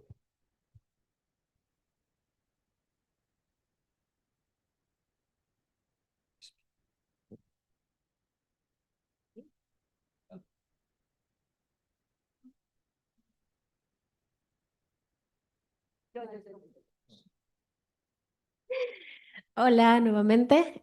Bueno, de acuerdo con continuar con el plan, también quiero aprovechar para dar mi opinión con respecto a lo que mencionaba Cristina. Ya hay un trabajo avanzado y creo que un elemento importante es que tuvimos insumos, participación de las regiones, ¿no? De nuestras organizaciones afiliadas, y eso es algo muy bueno, muy positivo para nosotros. Y creo que hay un trabajo muy enorme por continuar, y creo que también este plan pues es flexible, y creo que la evaluación nos va a permitir pues medir, ¿no? Esos alcances, esos logros que se han obtenido. Creo que es importante que una organización como lo es la Unión Mundial de Ciegos cuente con un plan, con una dirección de trabajo. Si bien es cierto, habrán cosas que se quedarán, pero creo que es importante también visualizar que hay acciones que pueden ser a largo, mediano y corto plazo, pero creo que partimos de una buena gestión, de poder contar con un plan estratégico que pueda también ser un plan donde nuestras regiones puedan tener una guía, ¿verdad? Donde nuestras regiones, nuestras organizaciones puedan sentirse representadas. Creo que tuvimos la experiencia en nuestra asamblea de lo que nuestras organizaciones pedían. Y creo que es importante destacar y agregar que es necesario que podamos implementar una estrategia de comunicación para que pueda ser una comunicación fluida, muy clara con nuestras organizaciones afiliadas. Así que de nuestra parte podemos avanzar con el plan. Tenemos mucho trabajo por delante si todos nos comprometemos. Gracias. Yes, I vote to accept, to go ahead with the current plan. I think that I want to congratulate Christina for the work that was done and for the inclusion of the affiliate organizations of the regions contributing to creating this plan. I think it has the flexibility and the ambition to reach its objectives. And I nevertheless think also it's important to have good communication between that includes at all levels, communicating between the executive and the regions in order to achieve the objectives. And I think it's important to have this flexibility to be able to change. That was is part of the core concepts of the plan. Bueno, Moisés Bauer here. Eu quero dizer que estou de pleno acordo com que avancemos com o plano como estamos aí, com os ajustes necessários que vamos debater em nossos grupos de trabalho hoje. E que eu compreendo a preocupação de los compañeros, compañeras que manifestaram suas preocupações, suas cautelas, principalmente com o tema de presupuesto, com o tema de comunicação para nossos membros nacionais e todos. Pero um plano estratégico é uma direção onde queremos chegar. E incluso para que tenhamos apoio de presupuesto, de financiação, de parceiros, é necessário que tenhamos claro onde queremos chegar. Este é o ponto. Então, o monitoreo, a evaluação periódica, serve para evaluarmos se estamos conseguindo captar os presupuestos necessários, os recursos humanos necessários para desenvolver nosso plano. E sem plano, se queda mais difícil de conseguir esses apoios. Então, de pleno acordo. Okay, I am fully and I share Harvard the worries of the other people who have already spoken, especially with regard to the question of but I think that in order to move ahead, we need to have goals. We have to know where we are going to, where we are heading with this. Goals, we need to have a budget to do this. And I think the elements that are included in the plan that include monitoring and where we are going to find these funds, the financial support and the human resources is important. And I look forward to the work that we will do in this afternoon in the working groups that will discuss the details.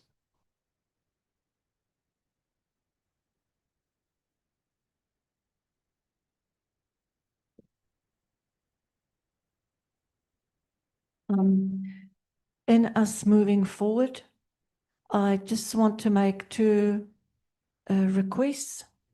One is that this implementation is accompanied by a internally circulated, very step-by-step plan for us what to do. I know at the moment the report talks about quarterly reports and things like that. As the previous president, I've spent a lot of time chasing up committees to report. And I think the hard work is, the great work is people putting their name forward for a committee or a working group, and then not much happens. For instance, employment never reported, youth never reported, etc. So I think there needs to be a step-by-step list for those of us who are going to call for committees, so that when people put their hand up, whether it's regional representatives or technical experts, that we know exactly what's being expected of us, when to report, when to evaluate. My last point is urging us all that will work towards forming committees and working groups, that we are not over ambitious and creating too many of them, because it will be up to the office to help with its administration and meeting. So we can't just create a committee or a working group and expect the office, the secretariat to guide it. We need people to say, I'm from this region, I want to become involved in this working group, and that is what myself and my organization will contribute. So it's not just a hand up for a nice job. It is asking people, what will your organization do? Because we don't have all the resources, but our members can definitely contribute. So I want us to be open-minded about how many working groups and committees we establish and who will support them. Thank you. Thank you very much to all of you. Thank you very much, Martin, to share your thoughts. And I'm very agree with you. We have to be very cautious with the number of committees and group of work. And it is crucial that they function. So all of us, unanimous, are agree to move forward with the strategic plan proposal. Now we are going to working groups.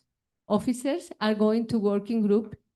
We have an hour until 12:30, and the rest of guests can work with us as observer if you want. After lunch, the groups will share their thoughts, their suggestions, and then we will speak about the implementation, okay? And we will work again in groups to decide together the committees and working group that we have to create for the implementation of the plan. Thank you very much. Now, Lucia, my assistant, is going to help you for the groups, okay? Lucia, the first group? Yes, first group is going to focus on context, final impact, and impact one. And the participants are Mr. Runta, Moises, Mark Workman, and Titi. Group two is going to focus in impact 2 and 3. And the participants are Alejandro, Joe Debra, Mariko Bono, and Gladys. And group 3 is going to focus on impact 4 and 5. And the participants are Christina, Apple, Mohamed, and Martin. You will have an assistant in each group so they can take notes on the barriers you identify and the solution. In the first group is going to be Robert, in the second one, Janina, and in the third I'm going to be there. You have also already received audio records with the executive summary if you want to listen at the beginning. And then you have 30 minutes to identify the barriers that may hinder the implementation of the plan, and then another 30 minutes for propose concrete solutions for each barrier. Now you can move and we can establish the Before you do that, before we move for logistics, let me explain. Our staff will separate you and take the chairs and set them up there are 3 groups, right? In 3 groups, so that everyone is able to work without, and observers, as Christina has requested, they can join any group that they wish as observers. It is your choice. We don't have a choice, but you have a choice. So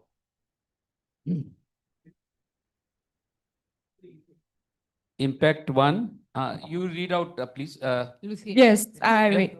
Impact 1, context, final impact, and impact 1, Mr. Runta, Moise. No, but what the impact 1 area. 1 second. This is a leadership. Yes, Participatory governance. 1 second, please. And leadership, I think. The first one is participatory governance and leadership, I think. Yes. Yeah. 1 second.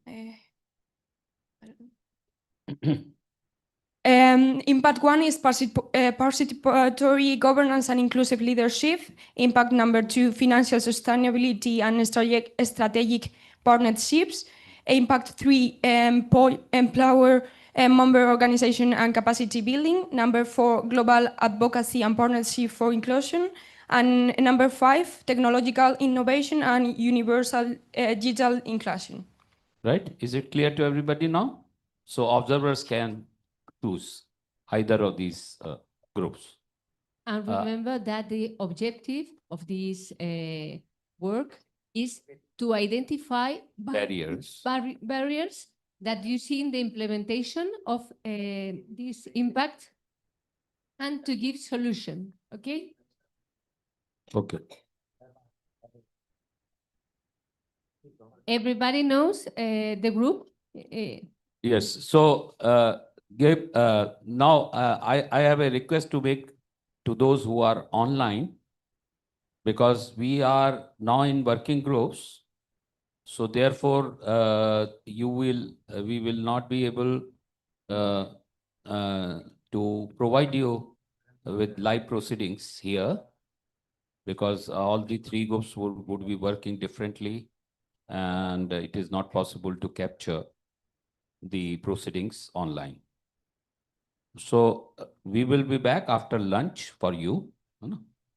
So at 1:30. Okay. So in the meantime, you can take your early lunch, I think, those who are online. So I would request you all to assist my staff, and please don't be offended if they ask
We are going to start in another 2-3 minutes.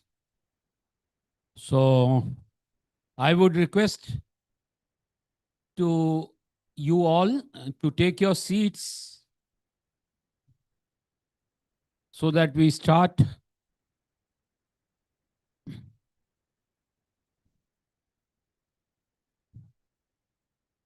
All the officers and observers are requested to take their seats. I hope everybody would have finished lunch. Hmm? Hmm? Thank you. So, I request you all to take your seats, please.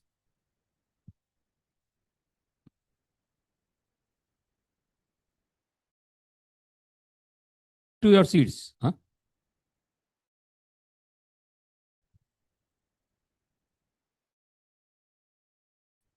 No problem.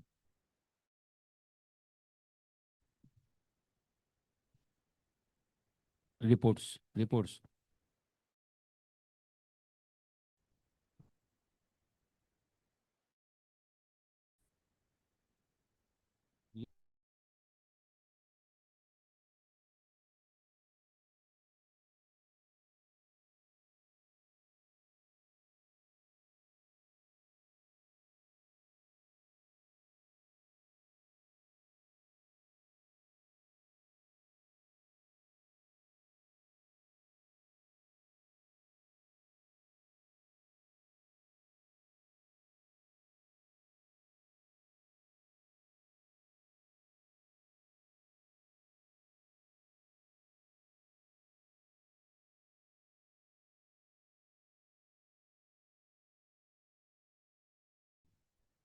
For one or two officers, I would request all of you to settle down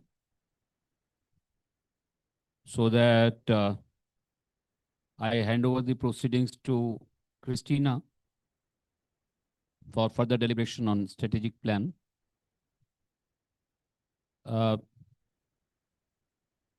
Anina, uh, are we still missing some people? Mm-hmm. Hmm? Who? Gladys?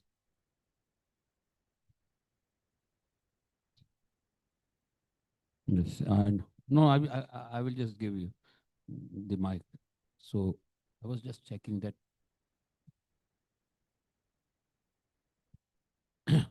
Gladys and who else you said? Huh?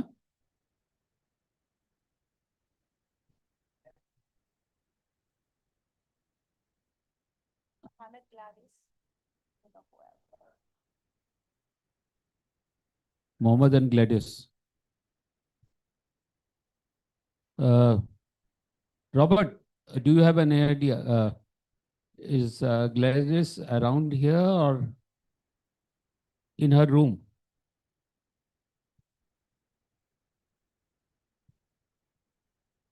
Okay.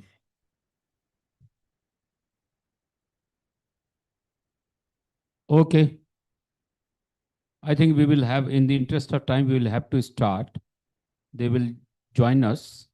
So good afternoon, everyone. And good afternoon to those who have joined online as well. I appreciate your patience. Now I hand over the proceedings to Christina to take us further on the deliberations on strategic planning.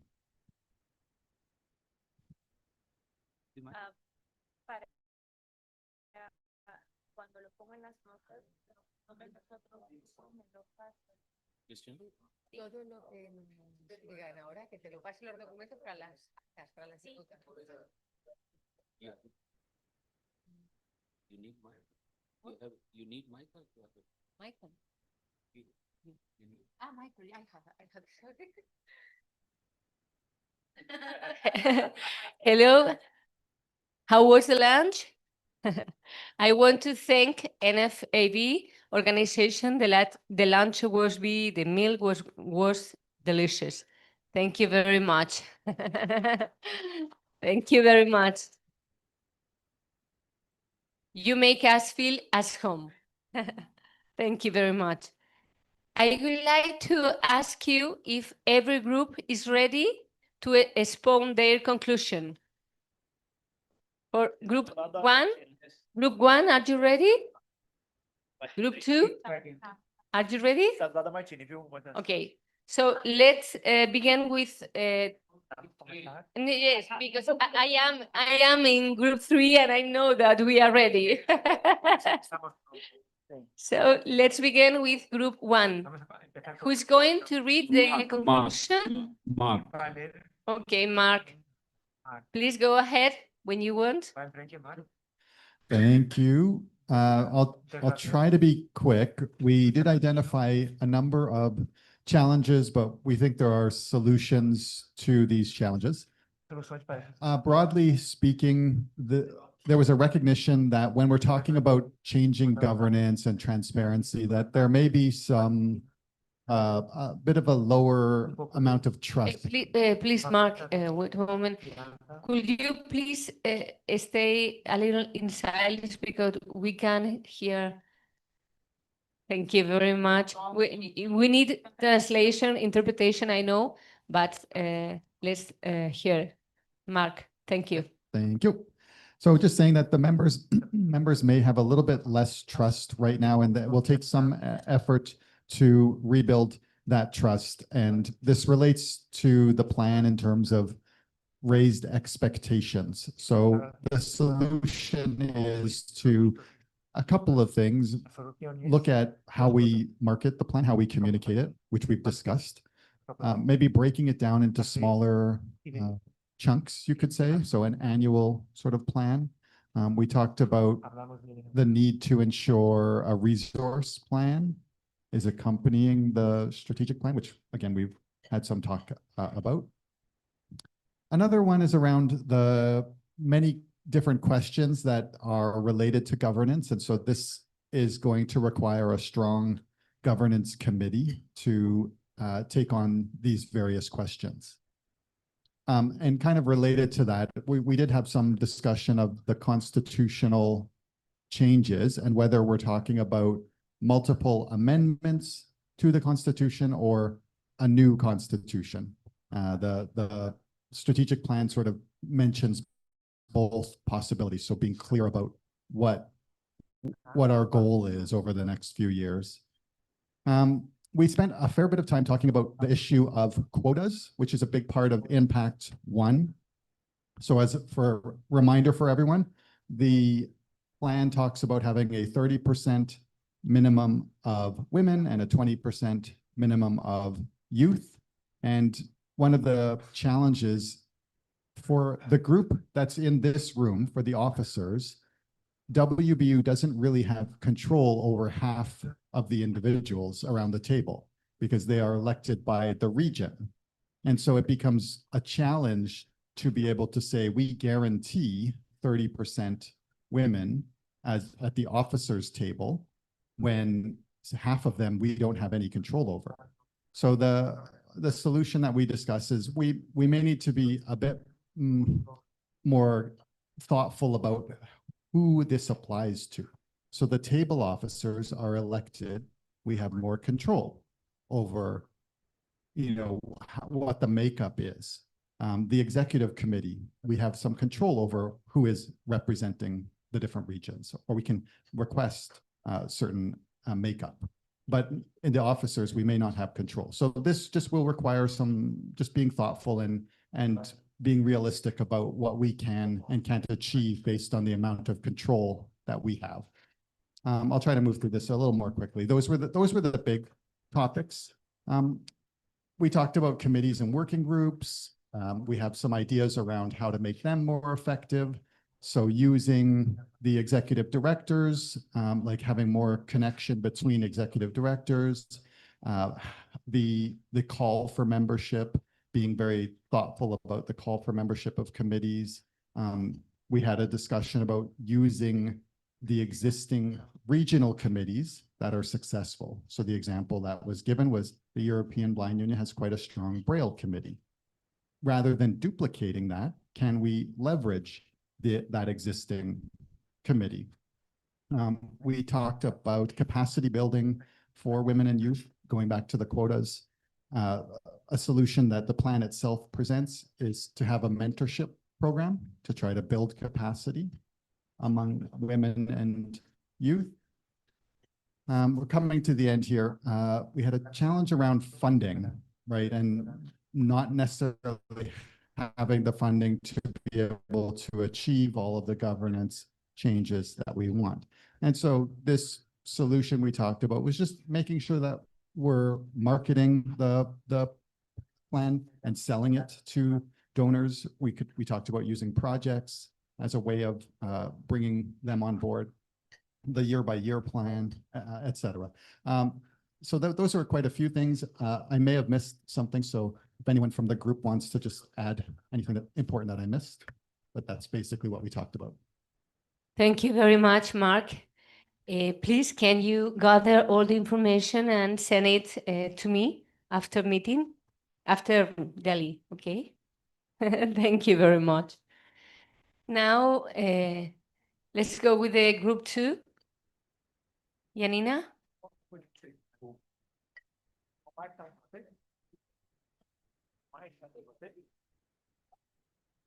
So, in our group, we discuss the financial sustainability and strategic partnerships and the 3 different points, and briefly, because we didn't have much time, the capacity building for members. But to know that in some areas, they link with each other. So if we, in some areas that we have not have any points because they relate to each other, could be combined. In financial sustainability and strategic partnerships, under diversification of income, plus 50% versus 2024. This is very much of a draft, so I'm just going to read what we jotted down. As the could be a barrier, a low projection toward donors, and a need of more exposure. No plan to regularly communicate and ask donors for funds. Idea of who is responsible for that, who does the asking. Could be also the lack of interest of donors. Funds that could have been redirected to different areas. For example, after COVID, some organizations have identified other areas internally.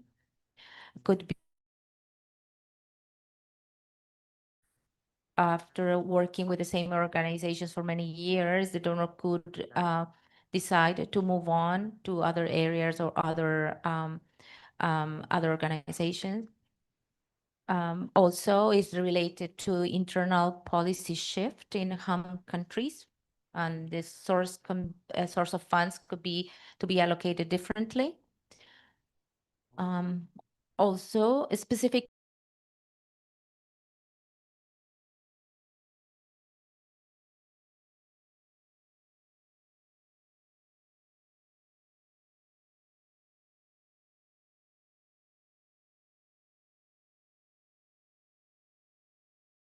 into project proposed.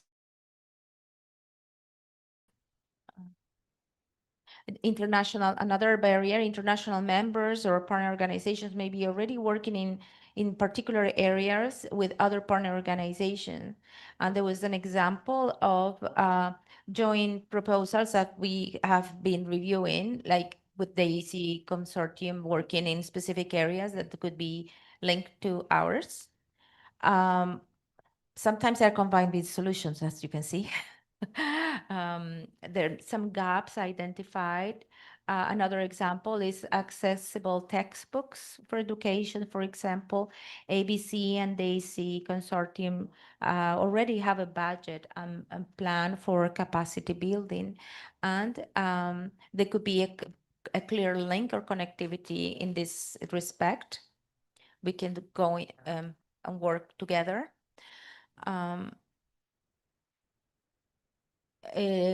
Another barrier could be lack of project execution and funds being removed by donors because of that.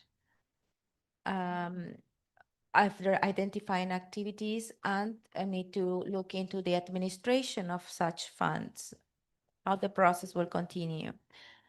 Then what else we have? Do I go into the solutions or not? Yes, and one of the solutions could be to reinstate previous yearly ask as we were doing, and it was discussed yesterday, presented that after COVID we didn't do the asking, to reinstate the plan, the yearly asking, including the ask letter, audited statements and annual reports, and have a donor mapping. Under creation of a global solidarity fund, barriers could be the lack of interest in contributing to the fund, unable to attract them enough. Funders already could be supporting other organizations in same areas. Partnerships with 6 or less key international actors could be a barrier, unable to identify them, unable to attract them. Funders already may be supporting, supporting others in the same areas. We discussed also the web page that had to be reviewed, updated to better give show more of WVU, because that was our profile, our letter of presentation to the world. Capacity building for members. Under launch of WVU Academy Global Training, language barriers was the main one. The training may not reach everyone. However, technology is making it better now, but it's still some time to go, way to go. The presence that we have in social networks could be also improved. Another solution, training can be, this is very much of a draft, 1 second please. Training can be deferred and selection of languages could be available when they are not in real time, like say live. It could be, training can be done in one language, but if it's done safe and say accessed later, then the platform can have selection of languages and could be available to others, other members in all languages. Again, this is linked to use of technology, also had to do with technology. Part of the solution could be work and recruit member organizations to handle language translations in different languages in different regions, because some of the languages are really, to our understanding, very difficult to be done. Technology like Arabic or Chinese cannot be translation by technology cannot be the same. And again, increased presence in social networks. Then a global mentoring network. We have the gaps identified. Is what I read in regarding the ABC, the AC, the accessible textbooks. That could be one of the solution, because they already have the budget and plan for capacity building, and we could work together. Under membership expansion, one of the barriers could be the lack of interest and not much knowledge about the work of WVU, but it's also linked to what we said, the website and the social networking.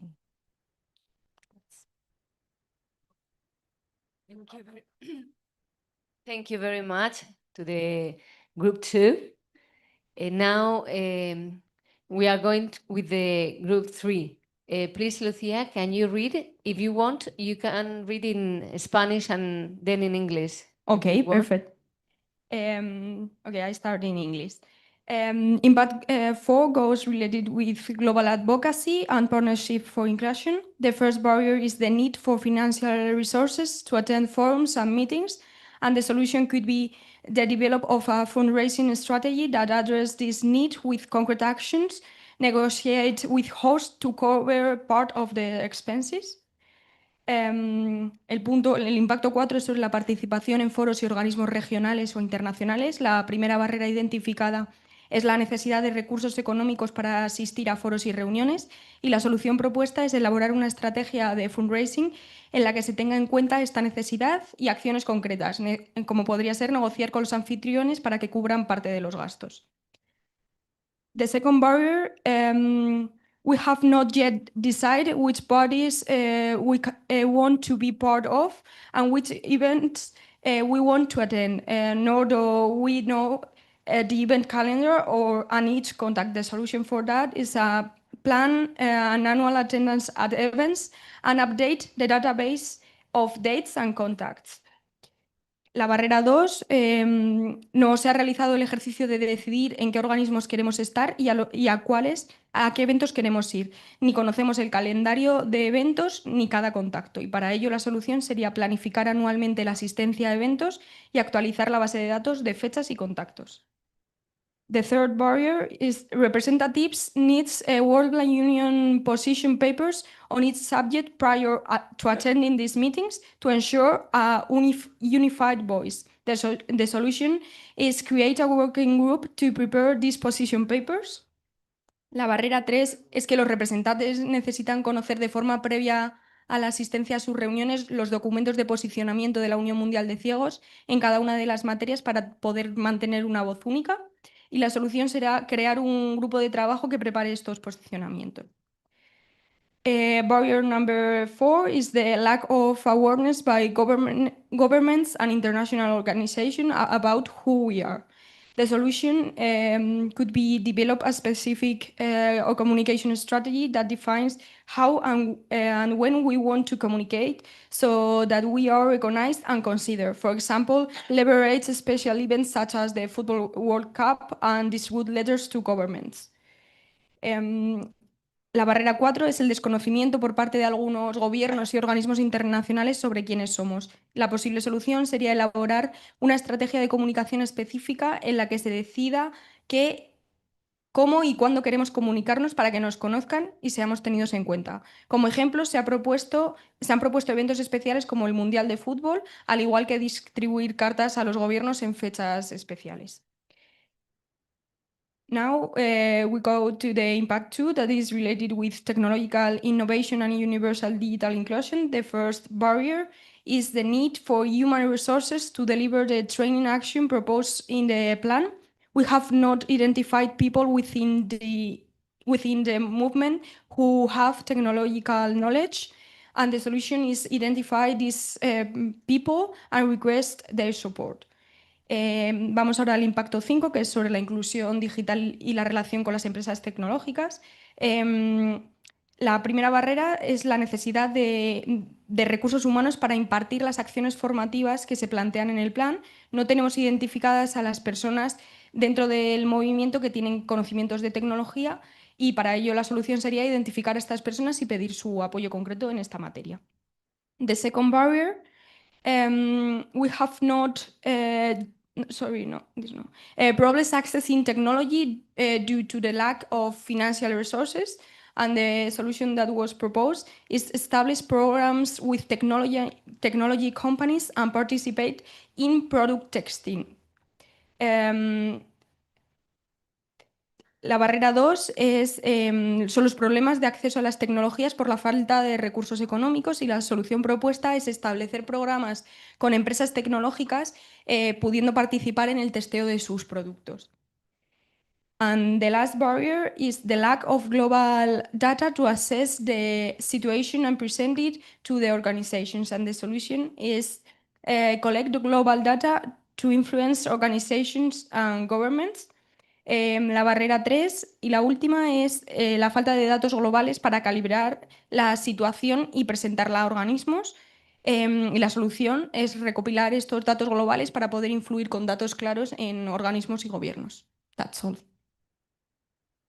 Thank you very much, Lucia, and congratulations to all of you, because I think it was a very interesting exercise, and we have done much in such a little time.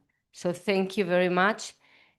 Thank you so much also for your enthusiasm and for the incredible work you've just done in building the World Blind Union Strategic Plan 2026-2029 in such a truly collaborative way. Once the changes you've proposed are incorporated, the next step will be to submit the plan to the Executive Committee for approval. And once it's approved, the key will be to put all our energy into driving each planet action forward, each planet action forward, closely following its implementation and monitoring our progress. We now face the challenge of turning this grid plan into real, tangible results.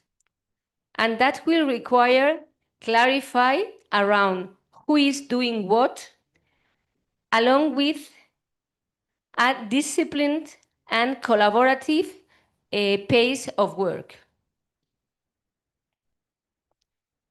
To ensure effective implementation, I like to progress a structure based on shared responsibilities.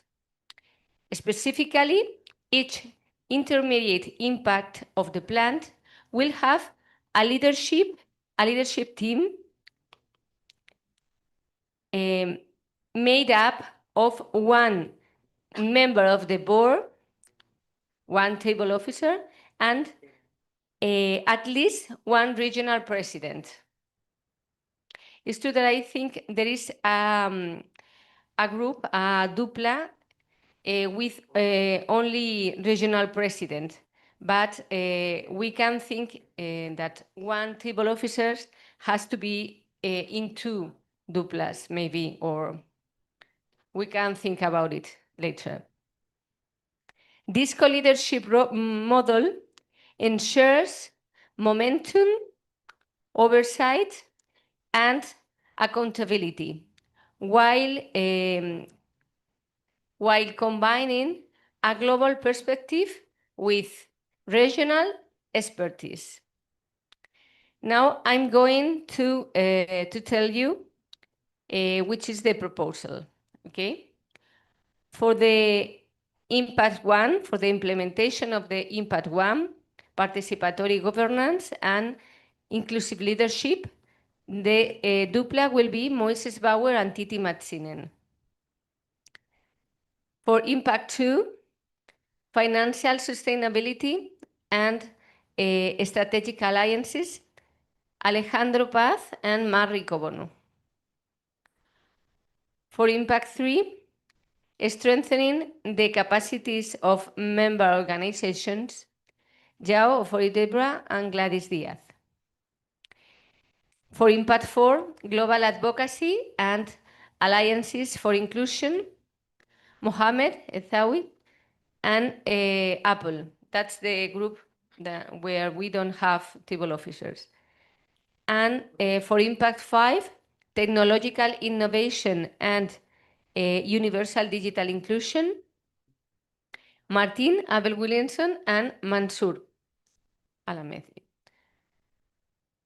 If anyone would like to propose a change in the assignment, they should agree on it with their counterpart and communicate it before January 14th. After that, the list will be final, okay? Now I'm going to tell you the key task of the impact leaders.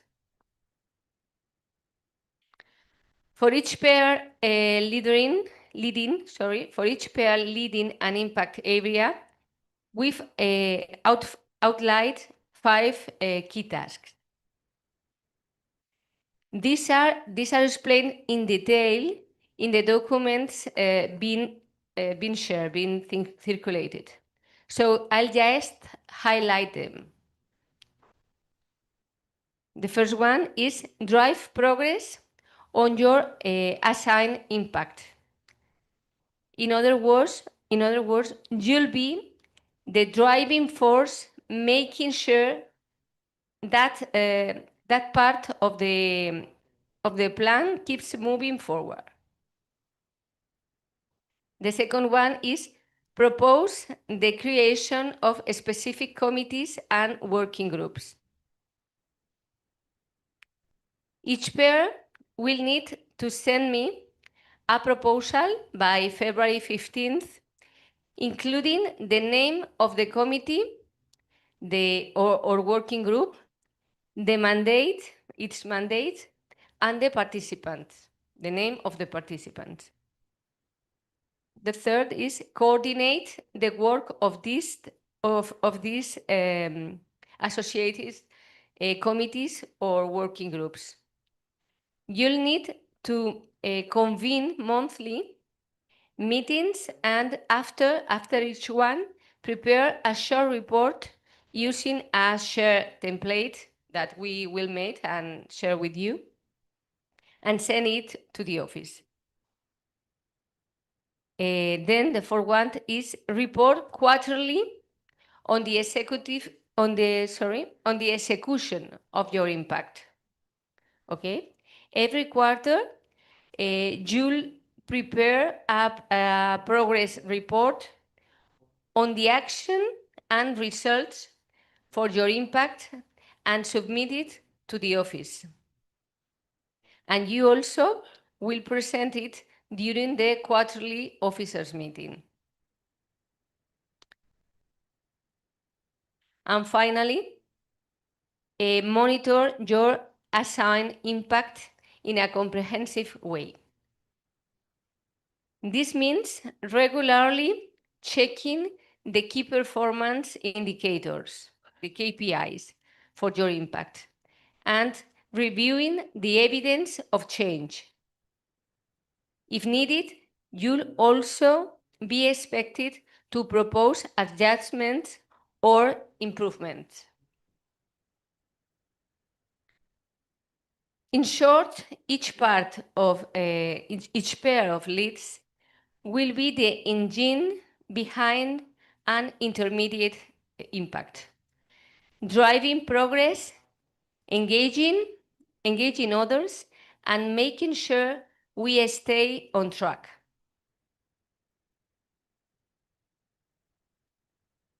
And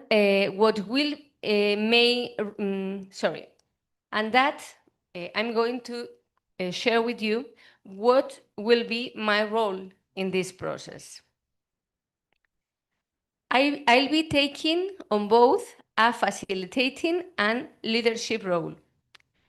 Facilitating so that can carry out your responsibilities smoothly, removing obstacles and helping secure support when needed, and leadership to keep the big picture in focus and ensure we stay results driven. I'll oversee all the impacts across the board, staging in regular contact with each pair of leads to understand your progress, hear about any challenges, and offer support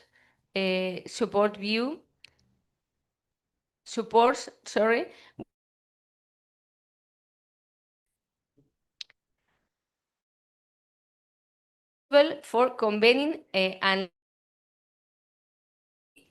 joint reviews. Pair of co-leaders will present impact, I'll make each meeting lead and actions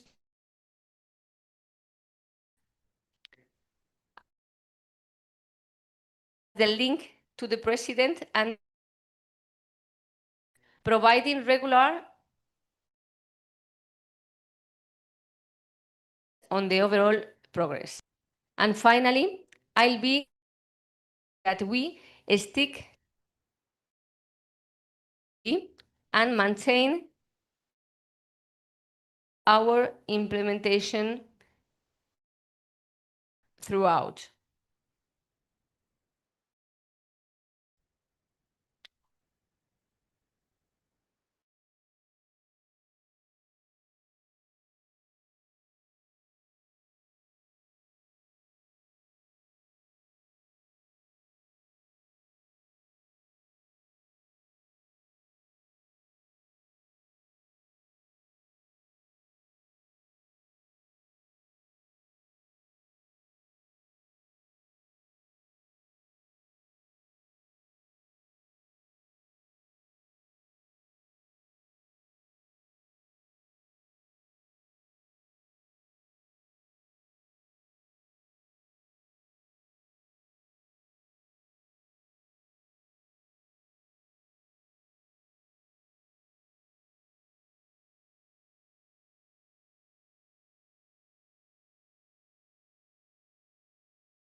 And report on it. The office supports and complies, and I coordinate and report on the overall results.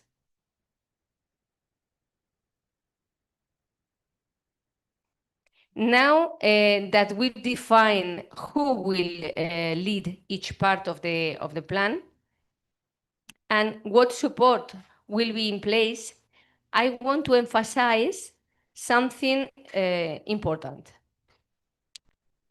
Successful implementation requires rhythm and consistency. To help us stay on track, we are proposing a fixed cycle of follow-up activities across 4 time frames. It will be monthly meetings for each impact area, a joint quarterly review during the officers' meeting, and internal annual evaluation at the end of each year.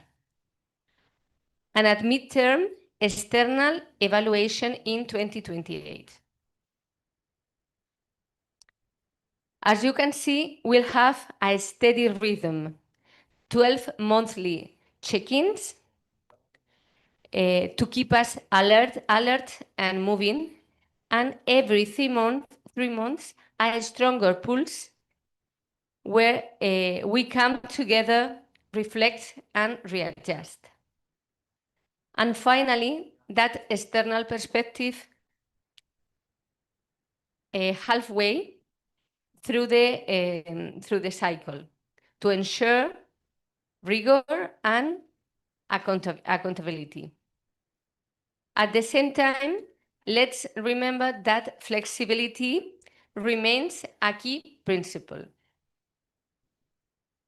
If at any point we realize that an action isn't working well in a particular context, we won't wait until 2028 to change it. As the plan itself says, we'll discuss the reasons openly and revise the strategy rather than pushing forward with something that is not viable. I also want to be clear. This proposal isn't about control. It's about supporting each other with structure. There is still plenty of room for individual initiative, creativity, and leadership in every area. What we are doing is simply creating a framework to help all of that happen in an organization way, with a shared focus on our common goals. We've done an extraordinary job building the strategic plan together, bringing in perspective from all over the world. And now your role as impact leads, committee yes. Now your role as impact leads is to be committee facilitators and regional leaders. Yes, your role as as committee facilitators and regional leaders is absolutely essential to its success. Only by working together, supporting one another, and communicating openly and honestly, we will achieve the ambitious goals we've set for ourselves. I have full confidence in this team, in your capabilities, your commitment, and your passion for World Blind Union's mission. Now, we are going to work together in the time we have left with the proposal of committees and working group. We've circulated a document with a proposal, yes, because we don't want to part from zero.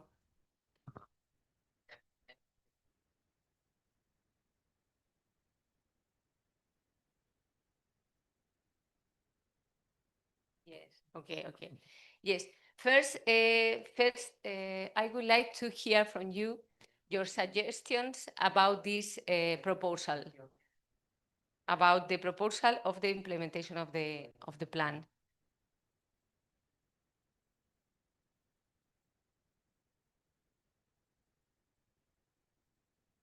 If we can say one by one, if you want, to the officers. Yes, I start in my right hand. Yao, what do you think about the proposal? The proposal looked good, but the question that remains unanswered is how are we getting the process started? So the responsibilities have been assigned clearly, and each and everyone knows the duties imposed on him or her. But the issue is, how do we commence it? That is the how that I'm still looking forward to. Thank you.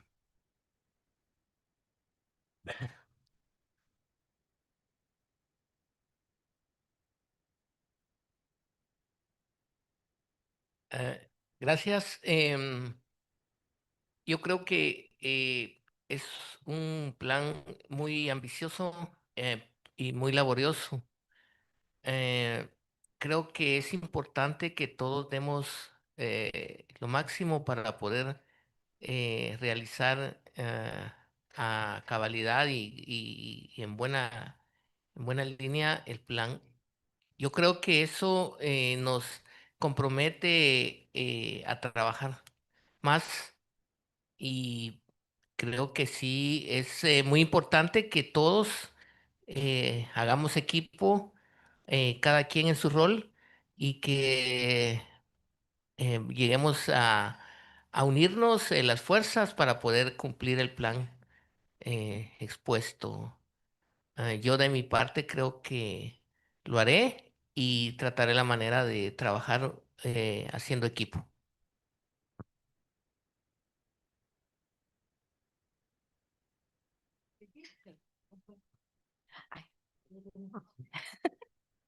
I have to say it in English now, but I was finishing writing. Um, eh, for Alejandro, I'm also think it's an ambitious plan, and we need to put all our efforts together and the compromise and commitment of each of us. We all know our roles, and we'll, only with that we'll be able to achieve the plan. I'll commit myself to work myself and also a team in a team effort.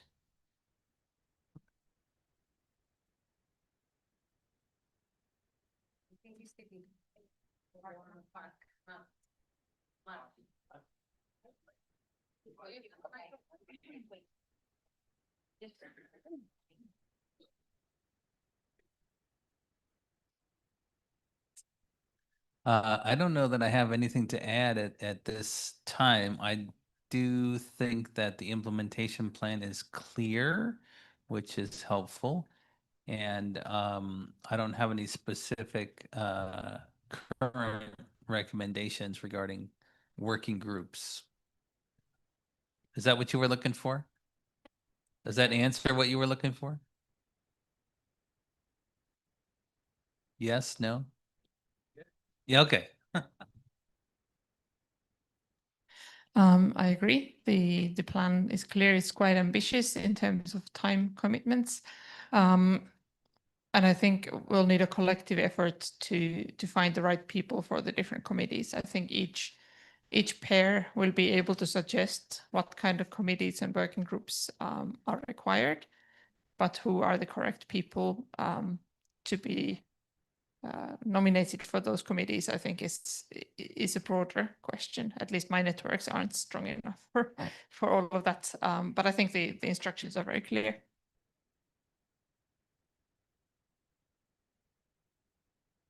Yeah, so far, I think it's very clear plan, and but still I have to follow some of the items and the thing that we need to work on it, and hopefully I will catch up with you. I think it will be like documents, like guidelines for us to do the tick mark, and yeah, and I'm ready to work with the team. Thank you.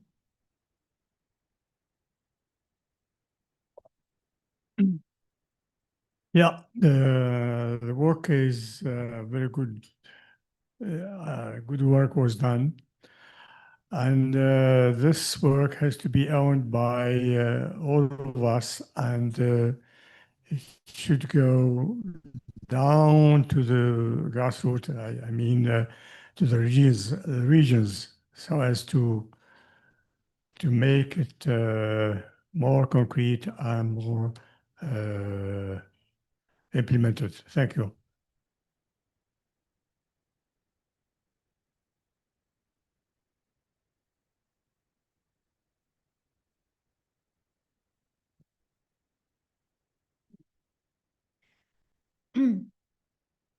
Hola, bueno, de acuerdo, creo que a eso eh, venimos, ¿no? A trabajar y por supuesto a dar lo mejor. poder dar pues nuestros conocimientos y pues adelante. Sabemos que es trabajo bastante grande, pero creo que el compromiso es lo que nos tiene aquí reunidos, así que de mi parte avanzamos. I agree. I think that this will be a difficult task, but I think we have here the commitment of people. The work that we put in is what will allow us to make this happen in reality.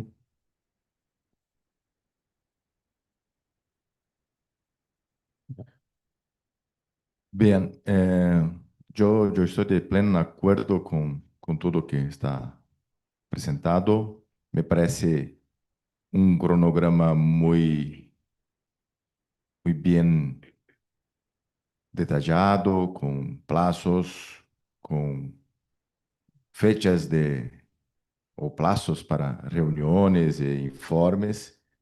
Y lo éxito de de la implementación de nuestro plan dependerá mucho del trabajo de todos. Y yo asumo el compromiso de hacer mi parte. Gracias. I agree with this. This will require it's a well organized and detailed plan, and it has specific deadlines. And I think the implementation will depend on the commitment of all of us, including myself.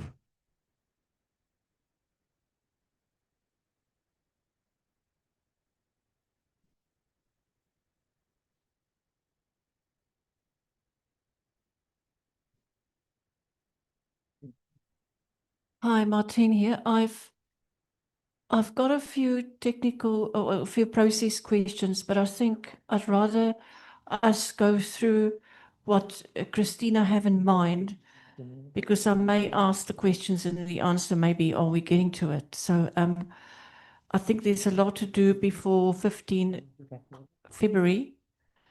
And there's stuff I'm wondering about, for instance, those of us who are not involved with some other points, how can we put our hand up, or do we wait for call of interest? For instance, mentorships, looking for all the mentors. And my other process question is just to do with setting up of committees and working groups, and whether do we need regional reps for everything, or whether some whether some need technical experts. So I'm happy to just let the process go through, and if I have any questions by the end of the discussion, I can always raise those. Thank you.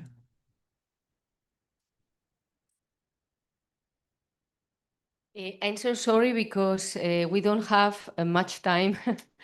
we thought that we only have 10 minutes, but I think it is important to do this exercise by pairs to revise the proposal that I sent you and add, remove, reorganize, and share with all of them after your conclusion.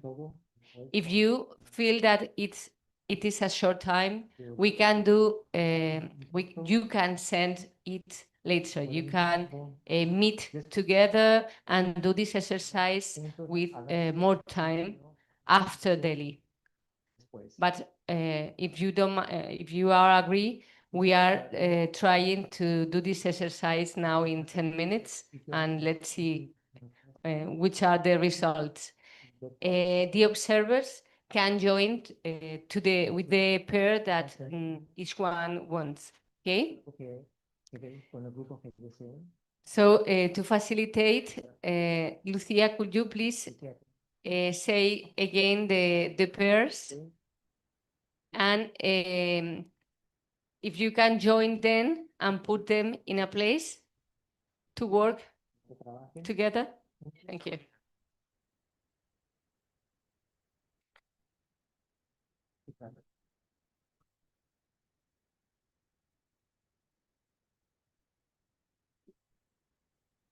Okay. For impact number 1, just a second, the phone.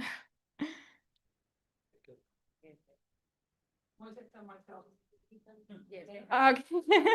Perfect. Moises and Titi. Yeah? Yes. Lucia, could you please put them in a seat? The second one, Alejandro and Marco.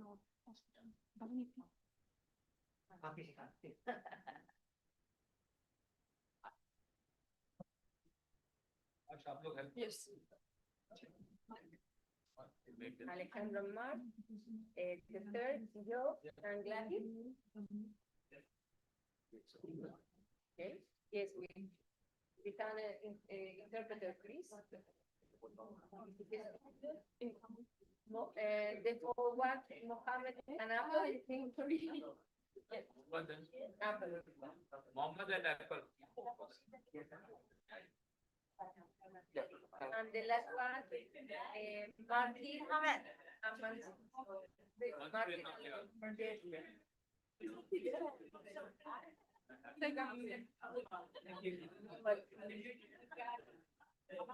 we can stay with you, Martin.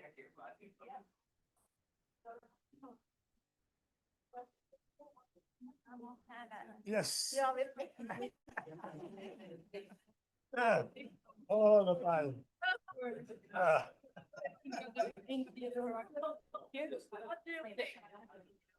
Lucia, did you send an audio to the WhatsApp group with the committees? And no?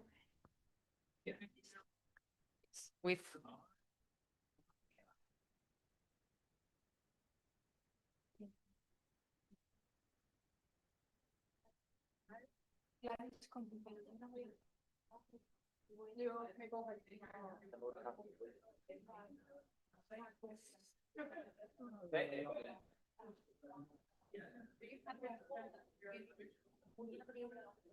Te acompaño, claro.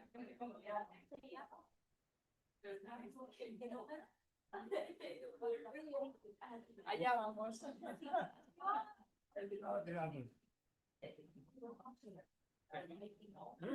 You can see here this bag. I don't know if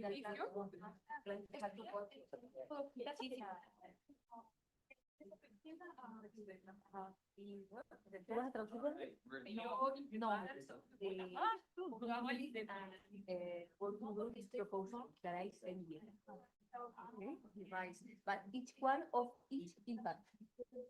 Okay. I'm going to repeat. You have to revise the. Sorry.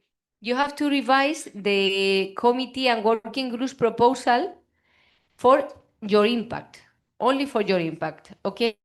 So Moses and Titi for the impact 1, Alejandro and Marrico Bono for impact 2,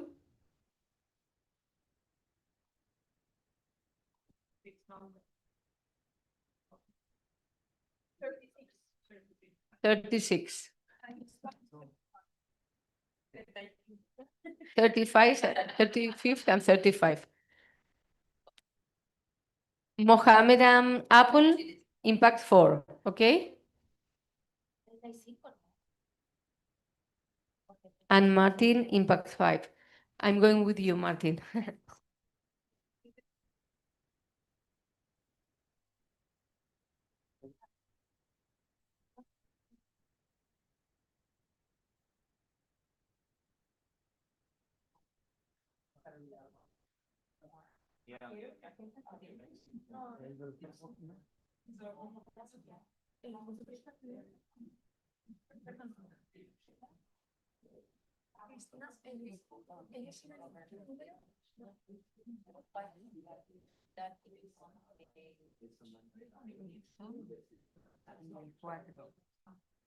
No, en tres.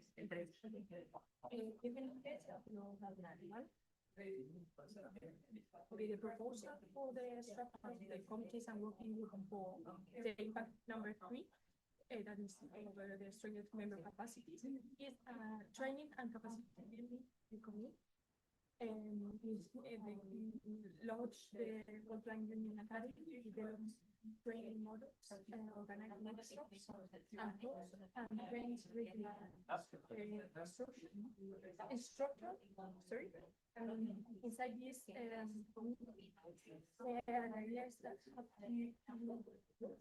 that one is over mentorship and good practice. And that the work with practice as a coordinates into cycles and organized party and the other working over expansion and reactivation of developing identified countries without representation and same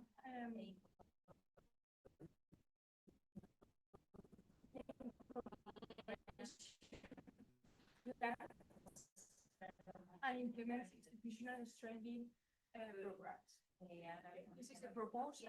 I'm going to say la propuesta es realmente de capacitación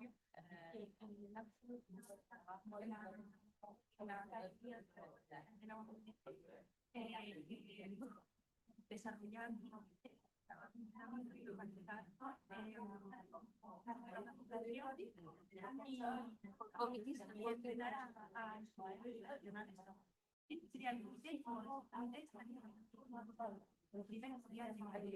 entrenar a que se encargaría de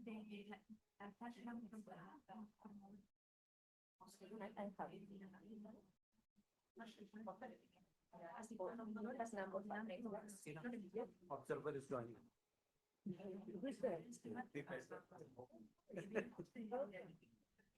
I heard.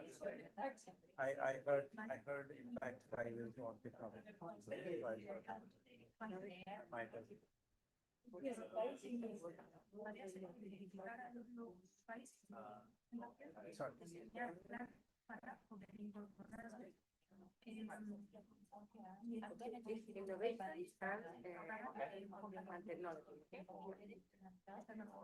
Okay. So, what do you think?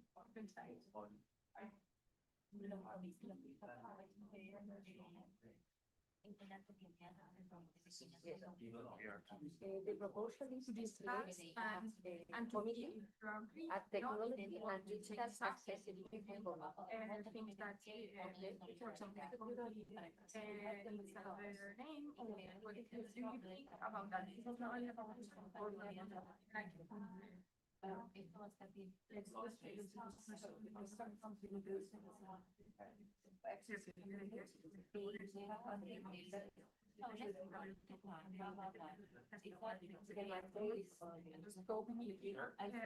promote the incorporation of languages in screen readers, distributes devices, digital literacy, curricula, guides and campaigns for implementation. This is only a proposal, okay? So the proposal of the committee is we agree.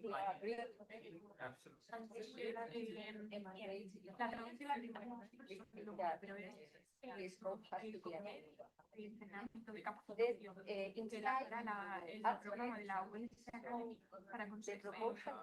desarrollando innovation and pilot program working. Sí. Innovation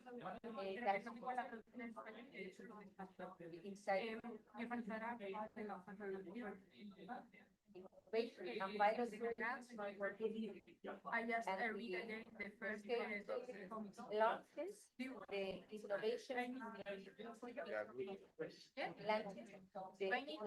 act. Launches the Worldline training modules, accessible innovation program and regional projects and public for technological and create a good practice repository.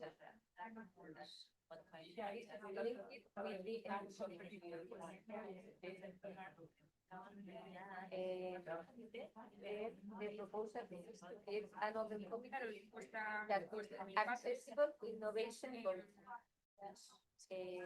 that create the World-Life Union Lab. That is an action plan. World-Life Union Lab.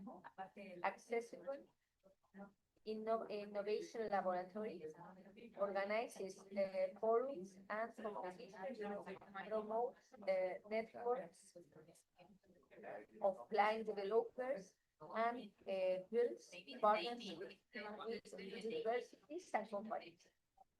This one is more specific issues. And that would be the proposal. Committees and one working group, depending on the first. Are you agree?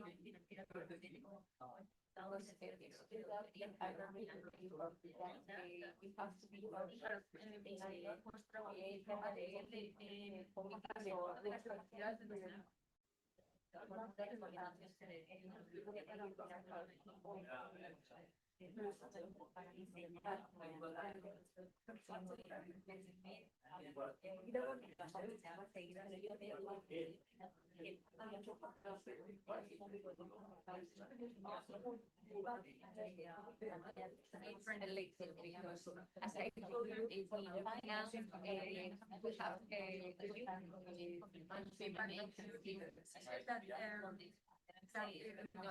she thinks that they need to create a working group for the development of the union academy, where the programs, the trainers, one trainer, and each another trainers. That you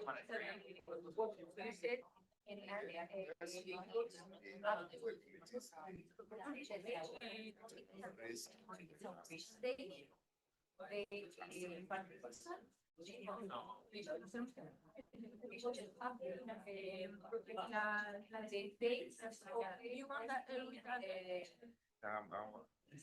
Yes. Look at it. And capacity. I will tell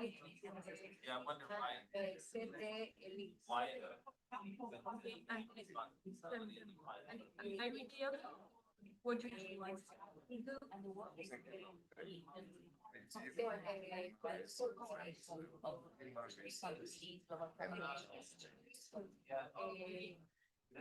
and then you decide who is the person.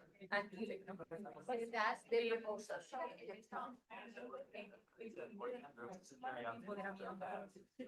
En vez del nombre que tiene ahora por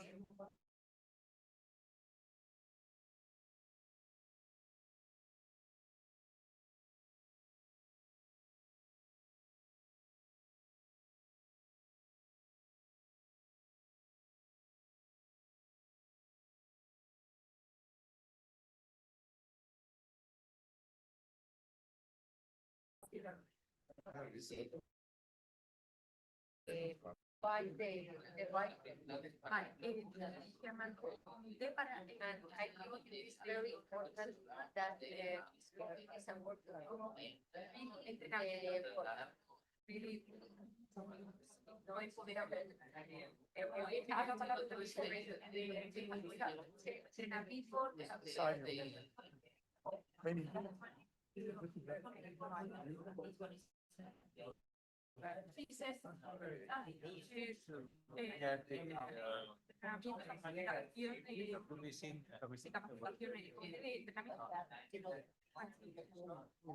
She said that the main task is now like the training and capacity. She likes to watch, but maybe you can meet to a mix of things. I don't know.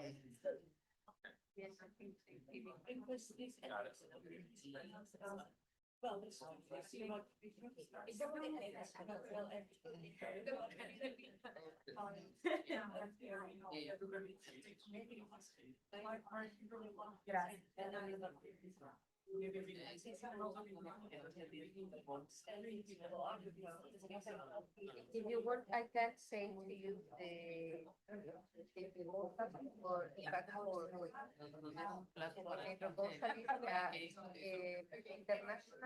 advocacy and strategic alliances. He prefers the original name. Then it is depends a global alliances and coalitions.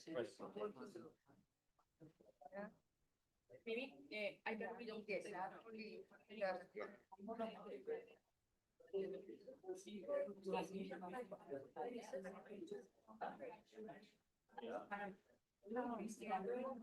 I say that I'm going to example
expedite.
We have to finish. Hello.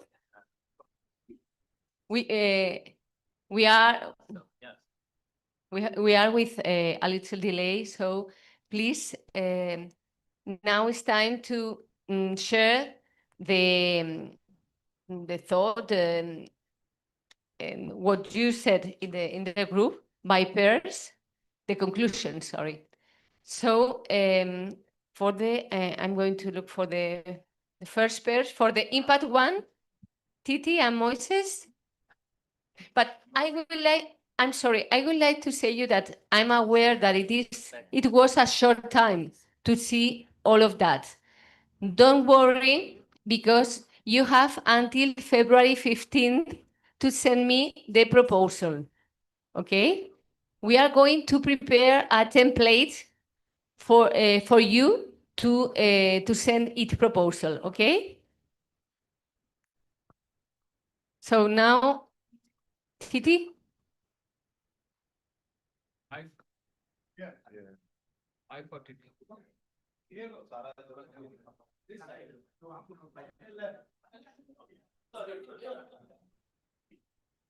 Okay, sorry. Do you want a summary of what we agreed? Yes, please. Okay, we agreed that we will, first of all, both of us will read the Constitution to see if the Constitution says something about the Constitutional Committee. We will then review the initially proposed structure and the names and the tasks for the committees and working groups and come up with a proposal. What we discussed was that is it necessary that we already nominate members for the committees? Because we think that in respect of transparency, some committees perhaps should or could be filled by an open call to our member organizations. And it might be more comfortable for us to propose, for example, that the Constitutional Committee is filled by roles, so that all the regional presidents, for example, would be members there, and then some other committee could be maybe open for a call of qualified people.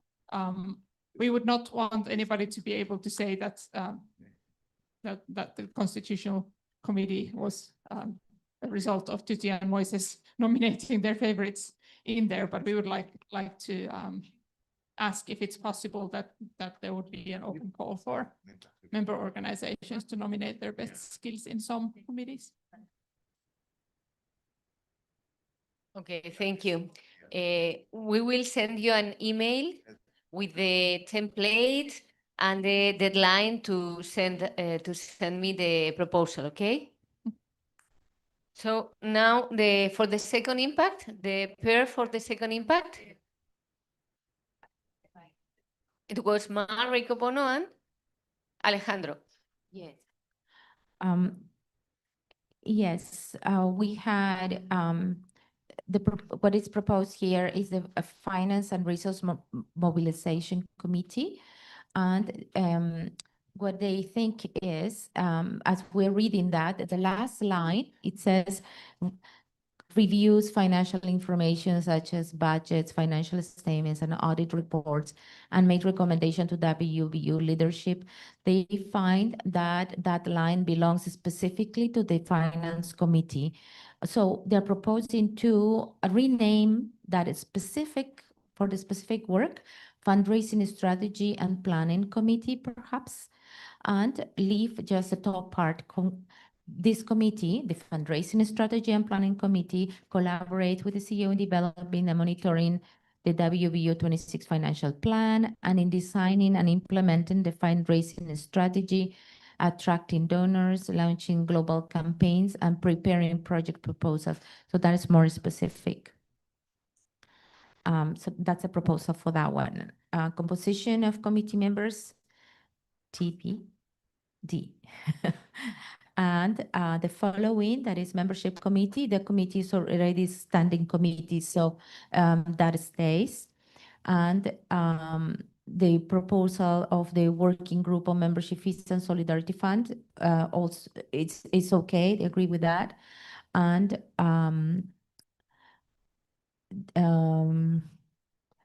it reads, design a new fee structure, creates and manages the development and solidarity fund, and launches support calls. So basically the first part, it's almost done because it's to be reviewed during here in Delhi, the new fee structure. And that would leave the development of the solidarity fund for work. And the proposal is here to have regional representation. And for North America, Caribbean already have one person, Charles Mossop, that he was very much involved in this before. He was the former regional president as well. And it's still to recruit members. ULAC will be done maybe by the end of tomorrow or by the following day will be most already comprised.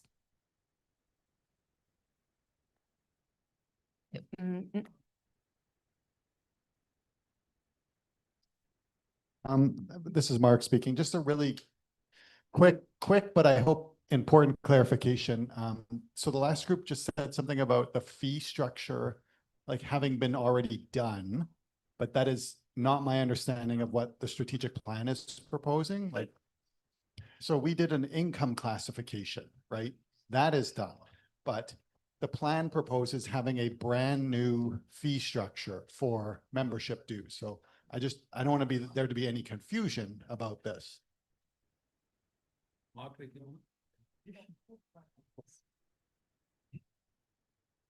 Yeah. Can you speak a little bit louder?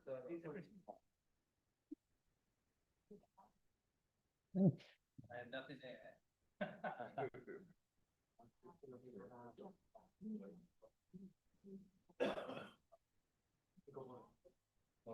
Okay. Yes, shall I go? Okay.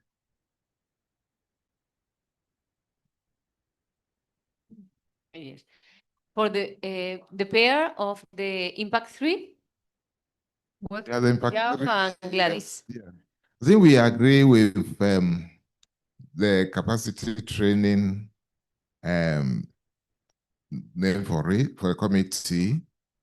But I think where we have a bit of a problem is expansion and reactivation. We are trying to go through that name, the word reactivation, whether we will be able to get a more appropriate word to cover that.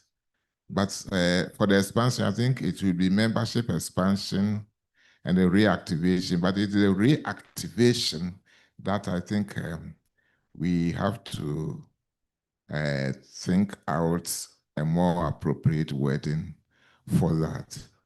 Then we also think that mentorship and good practice, we may think of membership core, my mentorship core, that will have deeper meaning or broad-based meaning, but we will still fine-tune it and communicate it to our first Vice President. Thank you.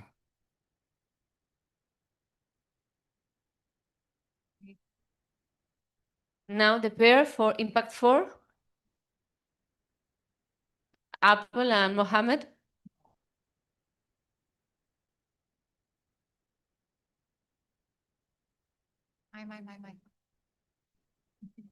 Okay, we get the impact number 4 with Mr. Mohammed, the global advocacy. Okay, we have reviewed and discussed that to prepare like the position paper and to coordinate with the international agencies to present ourselves in other events and activities. And also we agreed that on the other hand, we should, when we host any event or such a meeting like this, we also should invite our allies or partners to join us as well. So, and also next to develop any official documents, either in a form of a declaration or the MOU. So here, we can prepare for it, and we have launched a platform. And in this case, all of these things is very official and very high level. Okay, so I'm not quite sure what you have been doing so far as the WBU. For example, how have you developed the partners, like with the UN agencies, or because I talked with Mr. Mohammed once, like for example, if we UN agencies, of course, they work with the government. They don't really of course, they work with the NGO, but we are not their main target. You know what I mean? So in this case, first, we have to have like the people who coach us. This is our concern, you know, like we have to know first how many MOUs, declarations have been so far of the WBU, and how have you been doing this, or even to launch the platform, and what is the thing that you've been doing, and also is there any serving dedicated committees like the financial committee, the constitutional committee, something like that. But in terms of promoting the global advocacy, is there any particular committee serving this? Okay, and I will ask Mr. Mohammed to add. Yeah,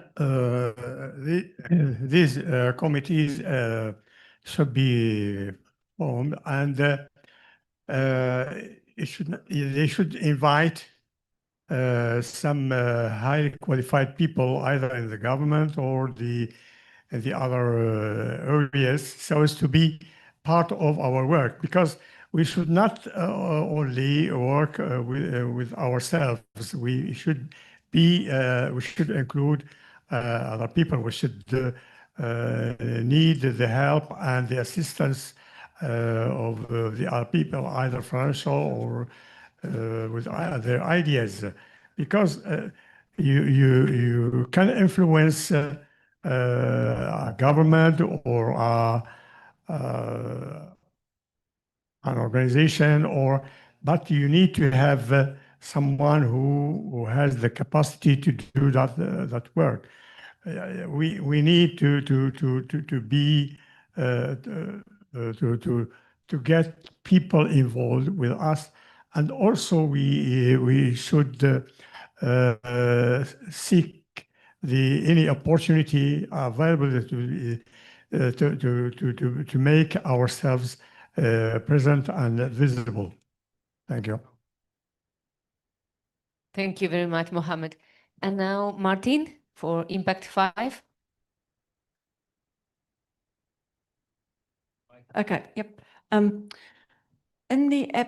Mansour's absence, I was fortunate to have Christina and Pendra joining me, but So I haven't made specific decisions because I think it's important that Mansour and I meet as soon as possible.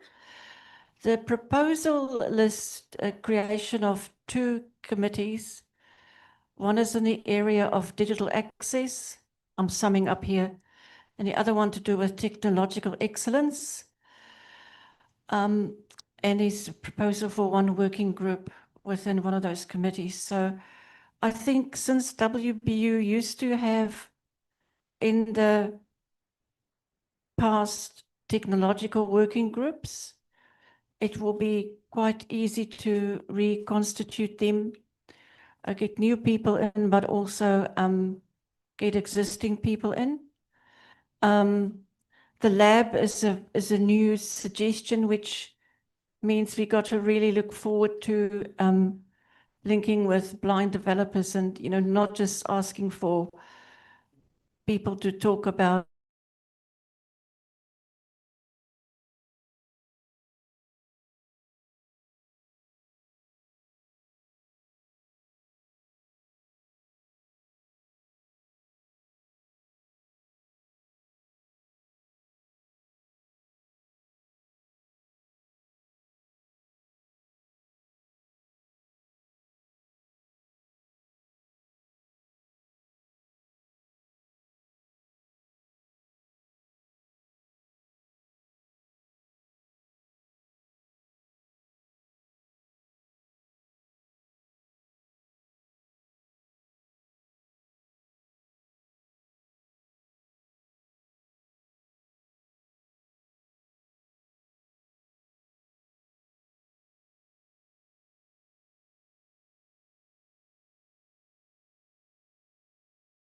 carve out what our intention is so that we don't work in other people's. If we do that, we link closely together. So, so watch this space. I told you that I would like that you send me the proposal by February 15th. That it should be better that you send us the proposal of the names and mandates of each committee and group of work of January, and then we send we start a nomination process from the office for all of the committees and working groups, in order that you have it by the 13th, February 13th, and you can send me the proposal with the participant by the 15th. But don't the proposal. First, you send a proposal with the name and mandate by the end of January. Then we send we start a nomination for all the committees and working groups. They should give you names, and you make the whole proposal and send it to us by February 15th. And you agree?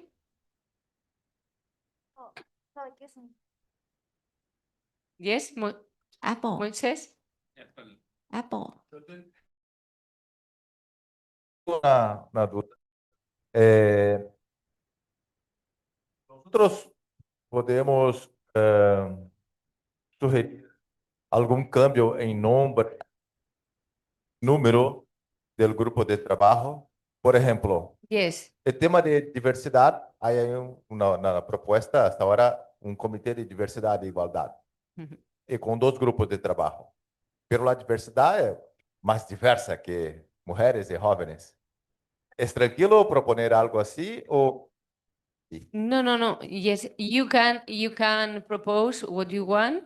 You can add, reorganize what you want. This, yes. Sí, Moisés, podéis proponer lo que consideréis. nuevos comités, cambio de nombre, cambio de grupo a comité, de comité a grupo, como consideréis, ¿vale? Now that what Can we Moises have the said. benefit of translation? Yeah, What Moses both said of there. you needs to be translated. Robert. Robert, please. Sorry. What Moses said. Sorry, I was here with this conversation here. I'm sorry. So, repetimos. If you hear, or I think Christina heard it. but Oh, Christina didn't. Cristina, ¿tú sabes lo que dijo Yes. Moisés? Moses asked if they can propose a different name or a new committee or a new working group or change the proposal of a committee for a working group. And I said that yes, they can propose what they see it fits. Okay. So we Apple.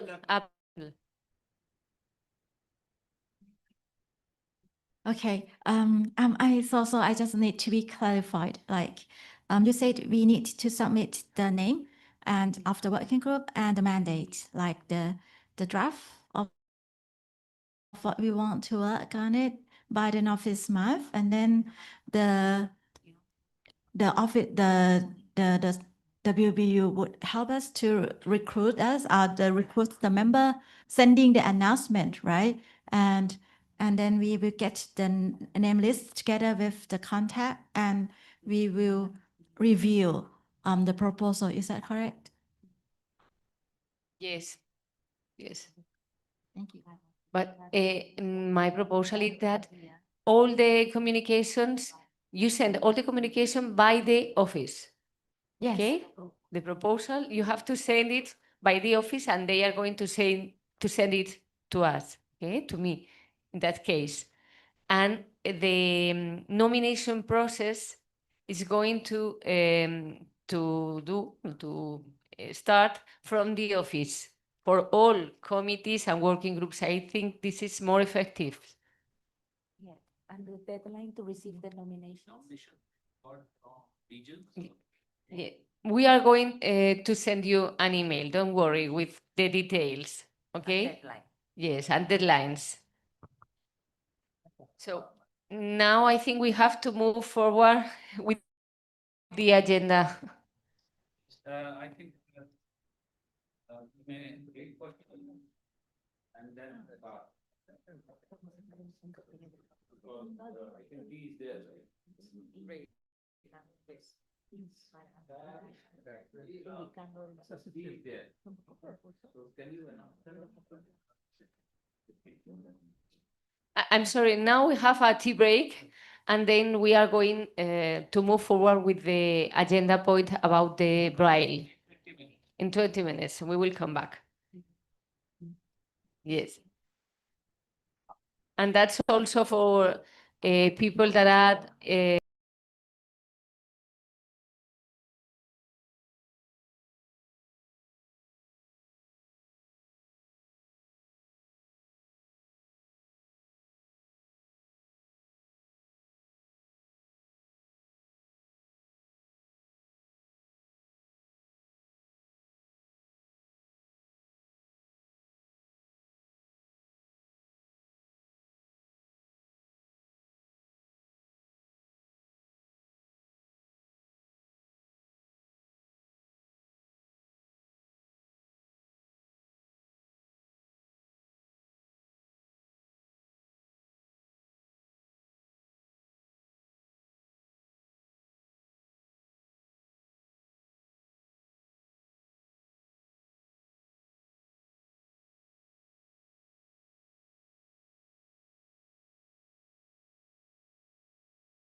Friends, can I request, if you have finished your tea, please take your seats, because I want you to be in time for another exciting evening to my organization. That's the selfish motive behind this request. So, can everybody come back to his or her seats so that we start? Is everybody there on their seats? Can I start? Okay. So, after a very lively and inclusive session on strategic plan and implementation strategy, where everyone was deeply engaged and committed to implementing the plan and contributing towards its implementation. I mean, this is, in fact, this reflects a feeling of ownership of the plan, which has been developed through a participatory approach. Now, we go to the next session, and the next session is about three things, interlinked though. Joint ICVI WBU Braille Literacy Campaign, Louis Braille Museum, issues relating to management, and declaration by UNESCO as cultural heritage. I would be doing very simple job, and the major role again is with Christina. So I will start with simple job. So ICEVI WBU Joint Braille Literacy Campaign. I will be very quick. As all of you know, who attended Sao Paulo General Assembly, and I hope everyone present here attended this. So the initiative or the campaign was planned by the previous team of table officers, as I said in the morning, led by our immediate past president, Martin. And on the basis of I would say, an understanding between the two organizations, there was a soft launch of the campaign at Sao Paulo. However, the procedures and the way forward to take this campaign and continue it for next 2 years was still to be worked out. So I think somewhere in the late part of October, Akhilji is here. He would correct me if I am wrong, but to my recollection, in the late part of October, this 2025, I had the opportunity to be a part of discussion on this campaign, and I was apprised about the steering committee. And Susan, the president ICVI, was very generous to offer me the co-chair position in the ICVI WBU Joint Braille Literacy Steering Committee. Ever since then, I have been actively participating and trying to formalize the understanding between WBU and ICVI so that we proceed in the campaign very smoothly and with full understanding of the procedures to be followed and the goals to be achieved. And in this process, we have second draft, as I said in the morning, ready on the procedures for implementing the campaign or taking the campaign forward.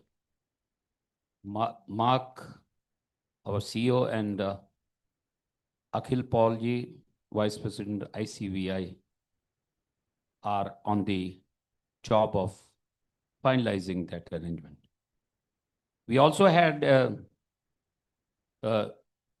joint meeting of the principal officers of ICVI and table officers of WBU to be on the same page in the launch and also in taking the campaign forward. I am happy to announce that the campaign has been jointly formally launched in a big way on 4th of January 2026. I would not repeat, it was launched twice on the same day in different forms, hybrid form, online form.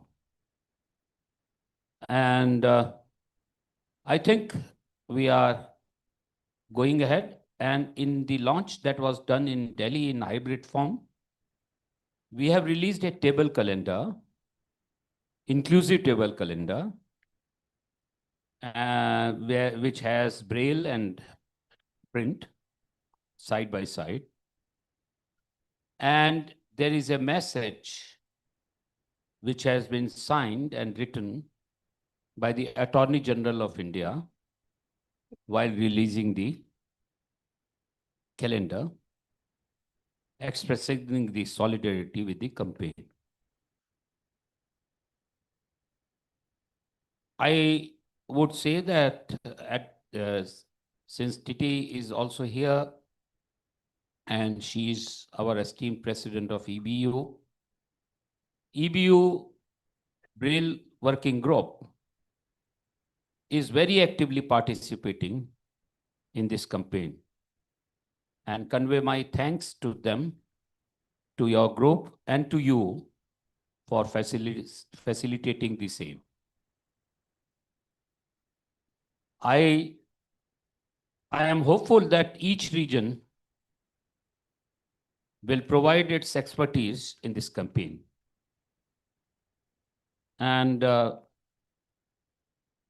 at least for me, Braille is the most important means of our independence, ensuring our independence, ensuring that we enjoy right of equality.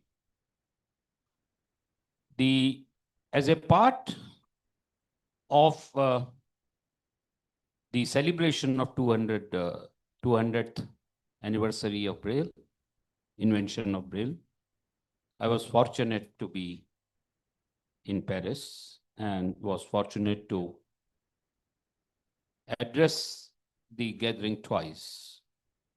And I was also privileged to have our immediate past president, Martin, to be there and address the gathering. I also visited Braille Museum, and I will not deal with that part. I will leave it for Christina because she has done a lot of follow-up and is in constant touch with the president of Federation, French Federation, and she would let us know on museum as well as on the strategy for getting a declaration from UNESCO for declaring it Braille Museum as a cultural heritage. If there are any questions, otherwise I will hand over the proceedings to Christina. Any questions? If none, may I request Christina Okay. to kindly take over the proceedings. Okay, I'm going to change the order. Okay, I'm going to tell you about the UNESCO declaration and then about the report on the museum. So at this point in the agenda, I like to share an important update on our progress toward having Braille recognized as intangible cultural heritage of humanity by UNESCO. This is not just a symbolic achievement. It's a crucial step in affirming Braille as an essential tool for ensuring the universal right to literacy for blind people. To make it happen, we are working on a joint international nomination. Germany include Braille in its national inventory in 2020, followed by France in 2023. Both countries are leading the UNESCO nomination process, with France coordinating the effort. And Spain joined as the third country in 2025, having already initiated the process. The application, it is now under play through the Ministry of Culture. This is a collaborative project. The Braille community, users, teachers, researchers, transcribers, and organization is contributing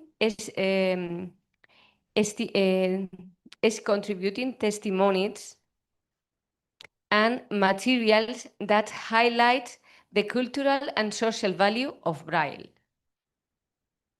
Institutions, in turn, are ensuring that everything meets UNESCO's standards. The nomination file will include documents, photographs, and a short of audiovisual pieces that tells the story of Braille, its current uses, future perspectives, and personal experiences. So where do we stand now, and what's the roadmap? This is a question. Sorry. So now, where do we stand now, and what's the roadmap ahead? The process has 4 phases: mobilization, drafting, validation, and final submission in March 2026. We are currently between the second and third phases. The draft is already taking shape, with contributions from across Europe and initiatives like Living Braille, a collection of personal stories, and an international documentary. This recognition will commit countries to safeguarding and promoting Braille as a living heritage. At the World Blind Union, we fully support this nomination and encourage organizations from other countries to join and lend their support. With the combined efforts of our community and institutions, we are we are getting very close to seeing Braille receive the global recognition it truly deserves in 2026. Thank you very much.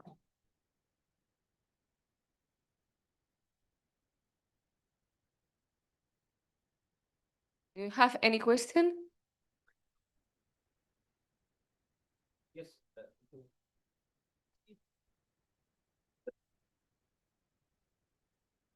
How do what specifically do you want from organizations, and how can we get involved?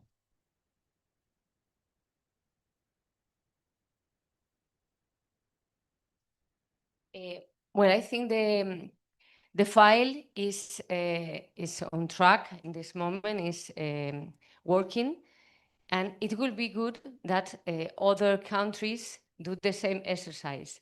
But if you can't, with these three countries, we expect that the file will that we can achieve it with.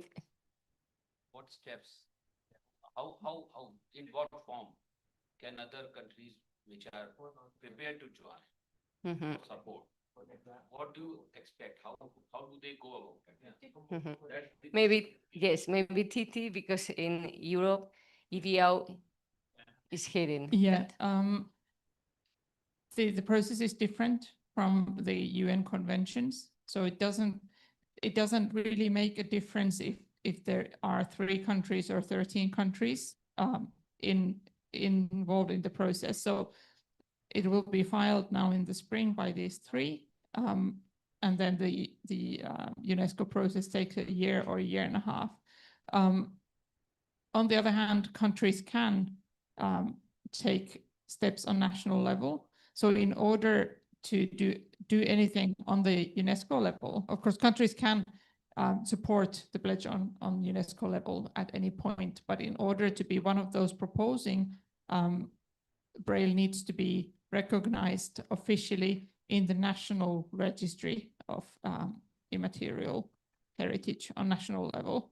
And that national process is individual and unique to each country. So it's difficult to give instructions, but I'm sure that on UNESCO's website, if your country is still a member of UNESCO, on the UNESCO website, you surely can find the information on where to find information on your national process. There is a handful of other European countries as well working on the national recognition, also because we want to state that this is living heritage in Finland and in Slovenia and in Italy and all these other countries as well.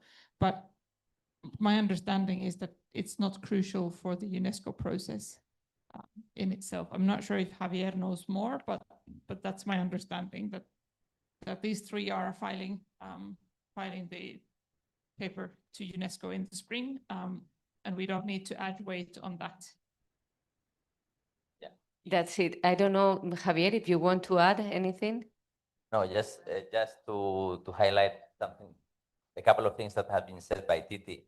First of all, the country has to recognize at national level Braille as cultural heritage. Otherwise, it is not possible to join the coalition of countries inside UNESCO. If the country has recognized internally this in the list of heritage, then they can join at UNESCO level. And then a crucial process starts in March because we need to collect evidence. I mean, a big amount of evidence to justify why Braille has to be considered as a heritage. So otherwise, it is very important, this first step. First of all, the country recognized at national level, then can join coalition at UNESCO level, and then the movement inside that country can collect evidence like pictures, reports, books, I don't know, many other different ways of justifying this. And these justifications will go into the dossier that could eventually, as Titi has mentioned, in 1 year, 1 year and a half, maybe 2 years, to be considered as heritage. Thank you. Christina, can I? I think Akhil, since Akhilji is here and Vimal ji also here, he is one of the co-lead in the campaign.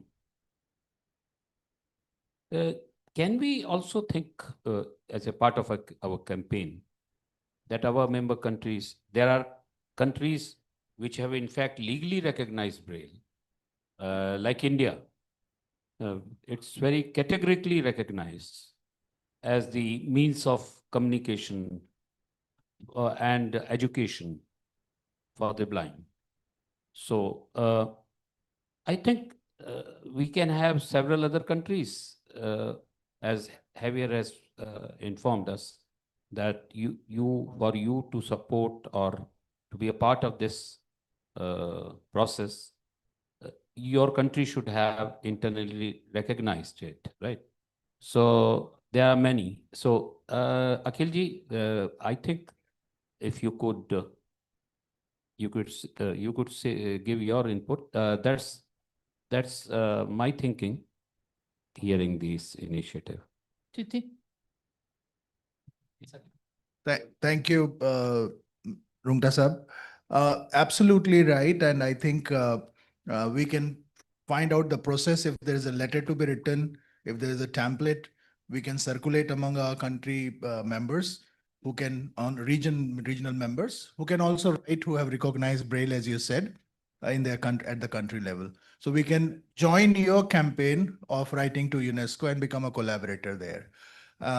If I have, because we have mic, can I take 2 minutes to update on the campaign very quickly? Yes. So I think the campaign is the most important and effective alignment of ICVI with WBU's priority on, particularly access to information. And in the launch, more than 65 countries participated. Here, about 500 blind people physically, and there were many in hybrid in India.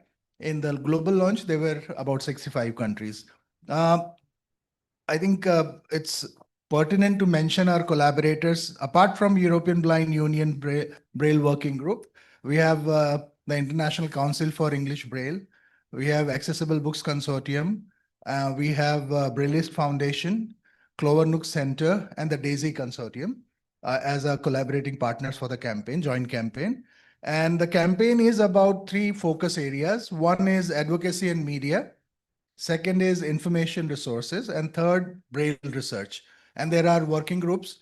You'll be happy to know that many of your colleagues from your countries and also from WBU are part of those committees, the working groups. More than 35 meetings have taken place so far. And we are quite ahead in terms of our research, our survey, and all those things are happening very fast. So thank you very much for the time. Thank you. Yes. Christina, you can go. Thank you very much. With the package of the information of the meeting, we circulated a report, a detailed report about the Museum Louis Braille. But now I'd like to share a brief overview of the museum, of the Louis Braille Museum. Its history, the recent changes in how it's managed, the challenges we've faced, the current situation, and the important role that the World Blind Union plays in all of this. Okay, and of course, I'll also mention the responsibility I've been given by the president to act as the main point of contact with Bruno Gendron, who chairs the French committee of the museum. So let's start at the beginning. The museum is located in Coubray, France, in the house where Louis Braille was born. Back in the 1915s, a small local group decided to buy and restore the house to turn it into a museum. In 1957, they donated the property to the town of Coubray, on the condition that the management will be taken on by OMSA, OMPSA, which later became the World Blind Union. Since then, the World Blind Union has been responsible for the museum, giving it an international dimension. In recent years, however, we realized that we needed to strengthen the local presence. In 2015, a new local association was created to support the museum, and in 2021, the World Blind Union decided to delegate the day-to-day management to this group. Unfortunately, that arrangement didn't work out. This association was too small and not very active. So in 2022, following a proposal from our French partners, the World Blind Union withdrew that delegation and transferred it to the French Federation of the Blind, a much stronger and more committed organization. Then in 2023, to improve coordination even further, the World Blind Union appointed Bruno Gendron, president of the Federation, as chair of the French Committee of the Museum. This has been a key step in aligning efforts between the World Blind Union and our French partners.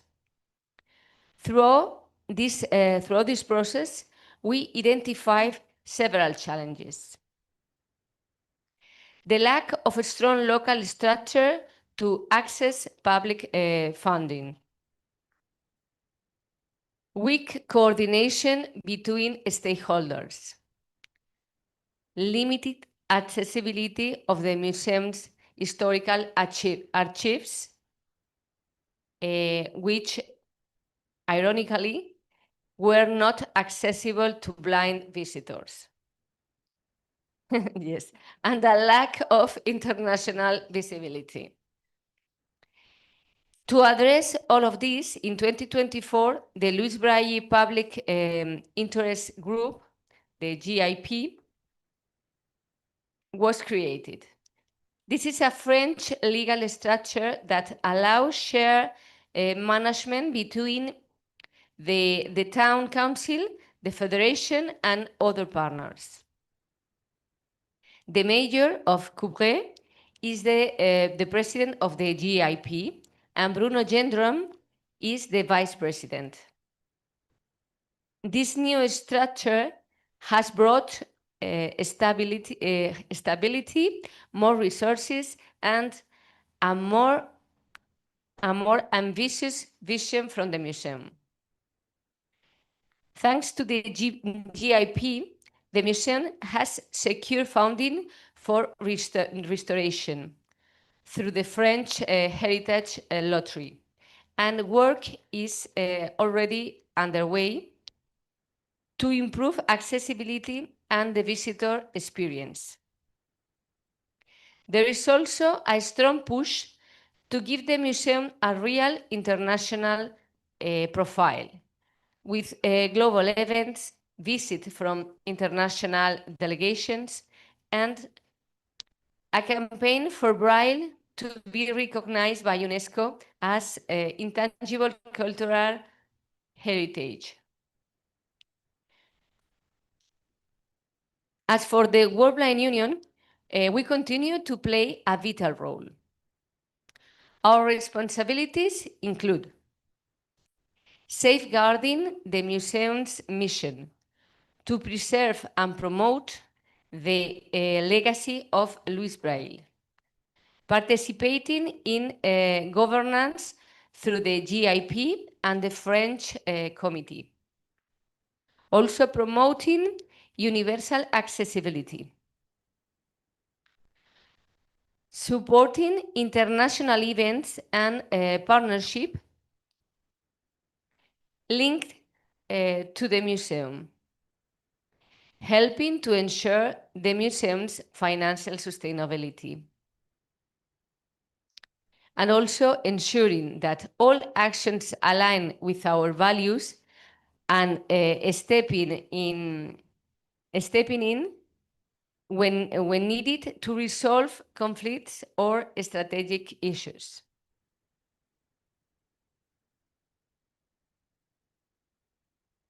As I mentioned earlier, the President has tasked me to take on the role of liaison with Bruno Gendron on behalf of the table officers.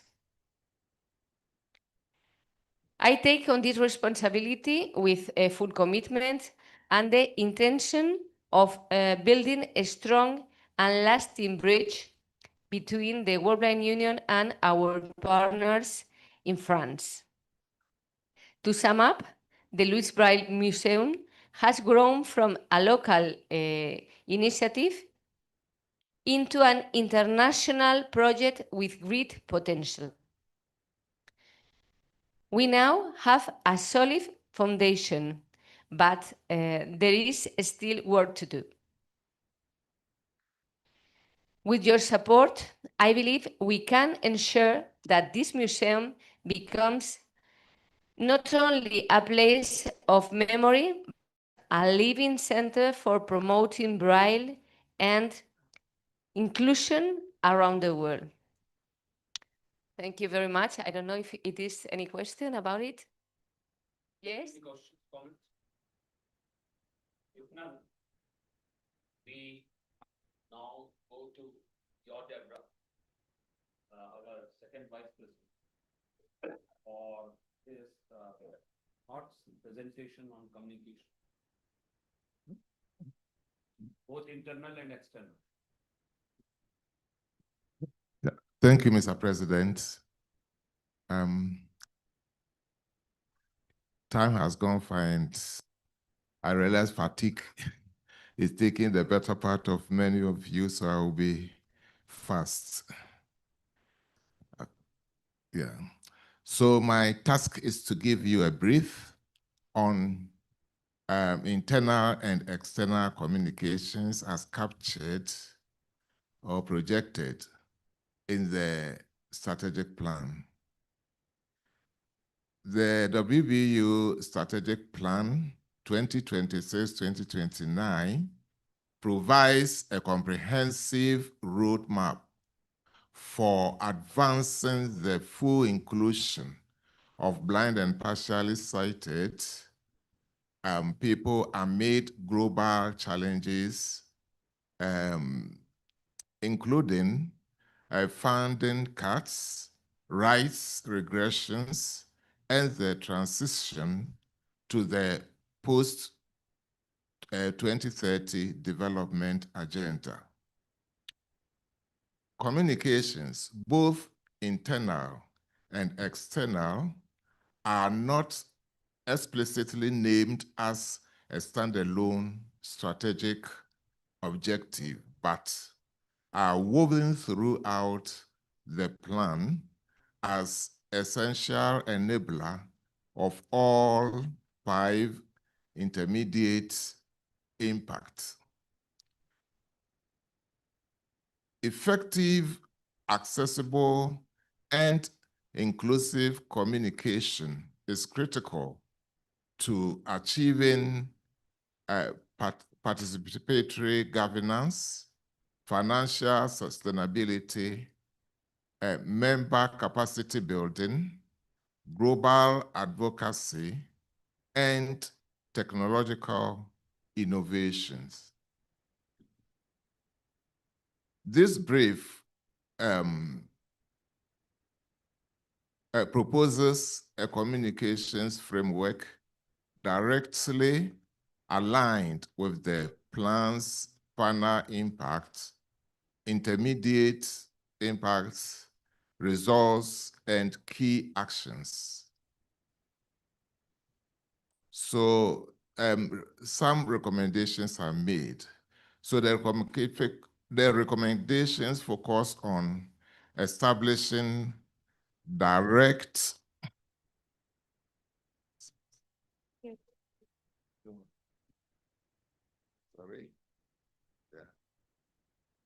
direct internal communication systems, that is WBU Connect, and enhancing transparency and member engagement, strengthening external advocacy messaging, and ensuring all communications are fully accessible. Implementing these measures will amplify WBU's unified global voice, foster solidarity, and drive measurable progress towards full inclusion by 2029. The WBU Strategic Plan 2026-2029 was developed through extensive participatory consultations with members, regional unions, and allies, while remaining while remaining responsive to the international context of reduced development aid. Rights stagnation and emerging opportunities in post-2030 agenda. Communication plan as a pivotal cross-cutting role across the plan. Internal communication support participatory governance. That's impact 1. Member empowerment, impact 3, and transparency or accountability. External communications bolsters global advocacy, that is impact 4, strategic partnership, impact 2, and then visibility of technological innovation, impact 5. The plan explicitly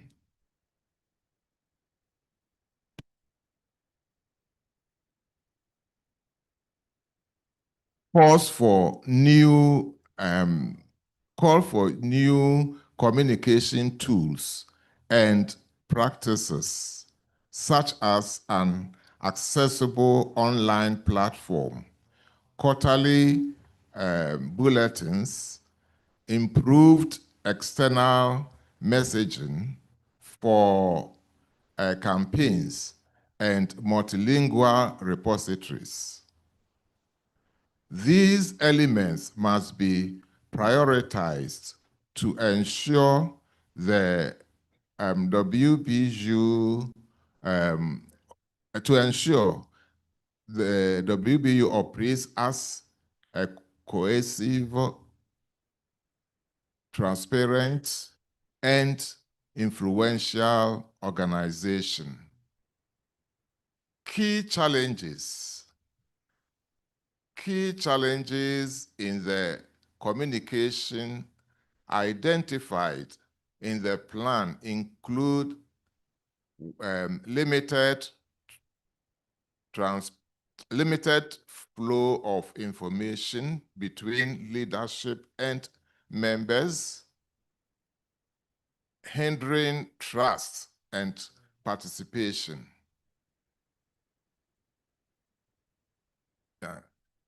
Even access to WBU updates and resources, particularly organizations in low-resource regions, fragmented external messaging that reduce WBU's visibility and influence in internal and international forums. Risk of digital exclusion if new communication tools are not fully accessible from the onset. Need for consistent, impactful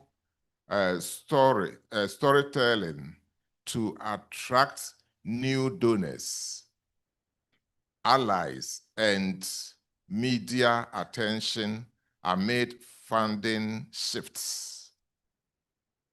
Policy recommendations. Internal communication. So with the internal communication, the plan anticipates to launch WBU Connect by mid-2026, establishing a fully accessible online platform serving as the central hub for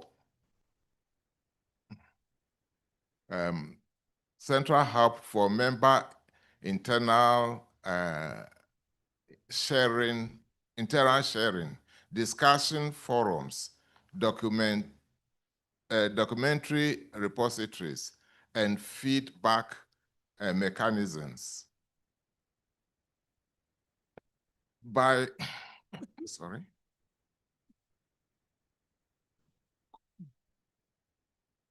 Okay, so to complement this one multilingual quarterly electronic newsletters summarizing decisions, progress, and opportunities. Semi-annual virtual seminars open to all members for direct dialogue with officers and staff. So something like organizing webinars with all members for them to have full knowledge of what is happening around WBU. This directly supports result 1.3. 1.3, that is transparency and accountability, and result 3, global training programs. Institutionalized transparent reporting. So that is 2026.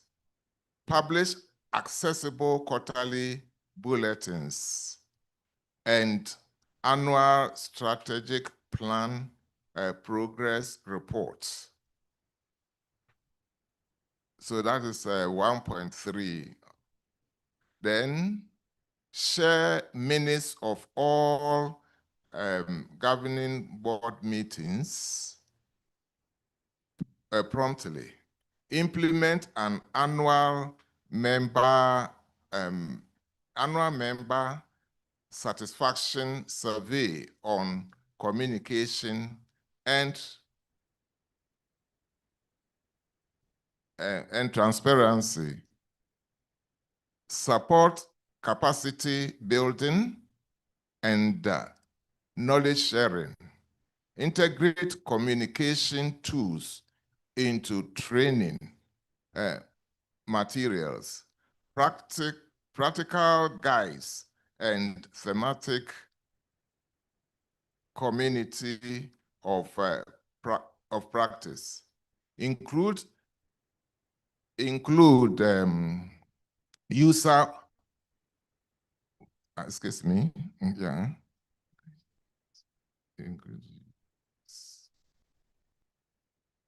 Okay. So include accessible user accessible interface for data submission and analysis. Promote inclusive participation. Use internal channels to actively encourage inputs from underrepresented groups. So all these are contained in the plan. So these are to usually include women, youth, and then low resource regions. So it talks about intersectionality here. External communications.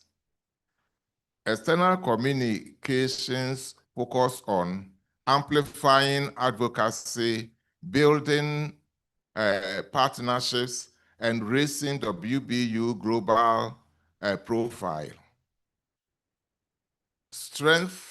Strengthen advocacy campaigns, visibility,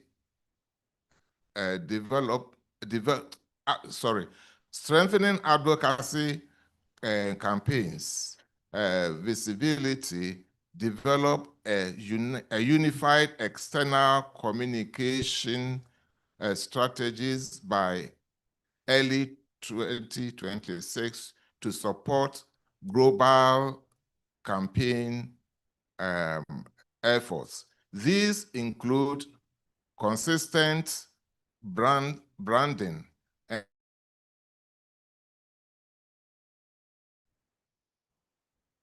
coordinated social media, press releases, training for WBU ambassadors and spokespersons, media monitoring to track internal and external citations, enhance partnership and fund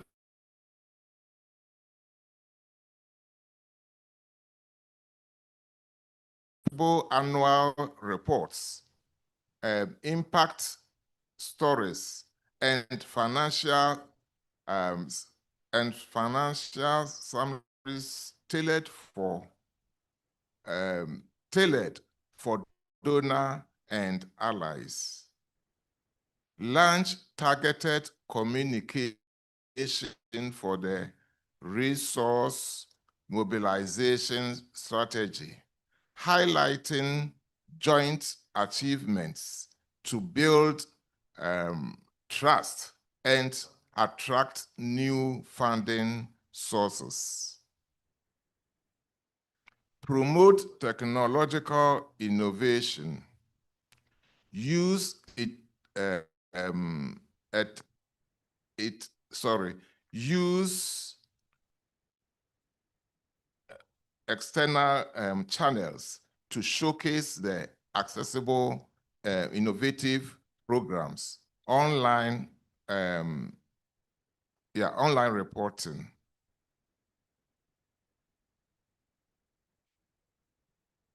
Online reporting of accessible solutions and communication-led projects.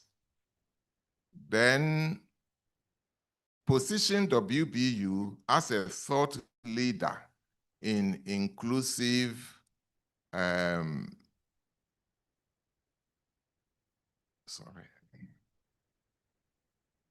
sorry. I'm reading with only one finger, that is why. Yeah. Okay, so position WBU as a thought leader in inclusive AI and digital accessibility through OPWD's conferences, interventions, and partnership with tech media. So in a nutshell, all that the plan is projecting is to ensure that all WBU activities, programs, and meetings are widely communicated to the membership of WBU. It is expecting that we will shift from the previous practice where it takes a lot of time to reach our members with information that are available to the leaders. Actually, it should be indicated that it is not only the management that delays information, but information when we receive from management to the regional leaders. Sometimes the regional leaders also sit on the information. Some leaders do not share the information, or they keep it until when they feel they should share. So this time around, the new regime is trying to emphasize immediate dissemination of information. So as we said in the presentation, we are going to use the technological outlets that are available to us to spread information. So the social media will be used, online setups will be made, and we are encouraging all regional leaders to encourage their members to always look for information from all the outlets or the social media handles, because we are all over there. Instagram, Facebook, LinkedIn, YouTube, and all the known available online services, we are there. So let us try to keep touch with the information from the WBU and share them, but we should not always think that it is only the table officers or the management that delay information. Sometimes we, the regional leaders, also have our share of the blame. On this note, I thank you for giving me audience. Thank you very much for this very thoughtful and elaborative presentation. And the most important part is that you have tried each area to align with the particular area of strategic plan. Because in fact, as you rightly said, communication is interwoven and is the key to success of implementation of the plan. Now, that completes the agenda for today. I know it has been a long day for you all, and I am responsible to devise the agenda for you. Of course, Christina will have to share that blame or responsibility, whatever you may call it, because she was also a part of this whole process. But it was a very fruitful and fruitful day, and probably a good beginning to work on our strategic plan. Before we close the meeting for today, I would like to thank those who have been very strenuously joining us online. I know how tedious it is for them to join online for the whole day. And I thank you, and I invite you tomorrow as well to be with us, because your joining is a source of encouragement and a source of increasing our commitment to meeting the aspirations of our membership. A quick announcement. As you know, that we are going to have a visit to NFB, National Federation of Blind, today.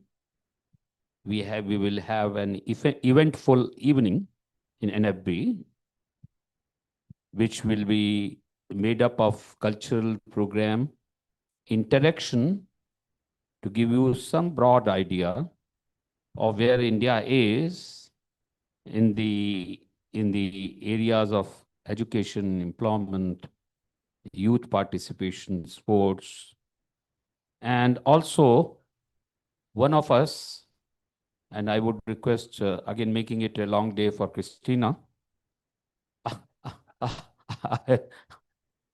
I would request her to present an overview, global overview in those areas and challenges, and the work that we propose to do on those, to meet those, or to combat, or to overcome, or to address those challenges. There will be a small cultural music program by our members who are reputed artists and have their own orchestra. But it will not be an orchestra, because I wanted it to be a little soft, and so that you can enjoy your dinner thereafter fully. So I think, what is the time now?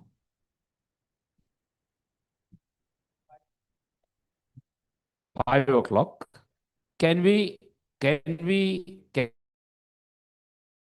request you all? I know it's so much taxing, but 5:30, yes, so that you may go back to your room little. Is it little too much? Ask, or can we do it?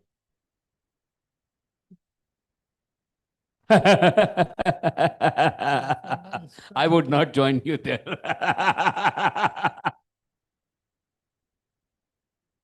Yes, ground floor, huh? So buses have arrived. Bus will one bus will take us all. I will also be joining you in the bus. So thank you. Enjoy your evening. We will enjoy together. Thank you very much.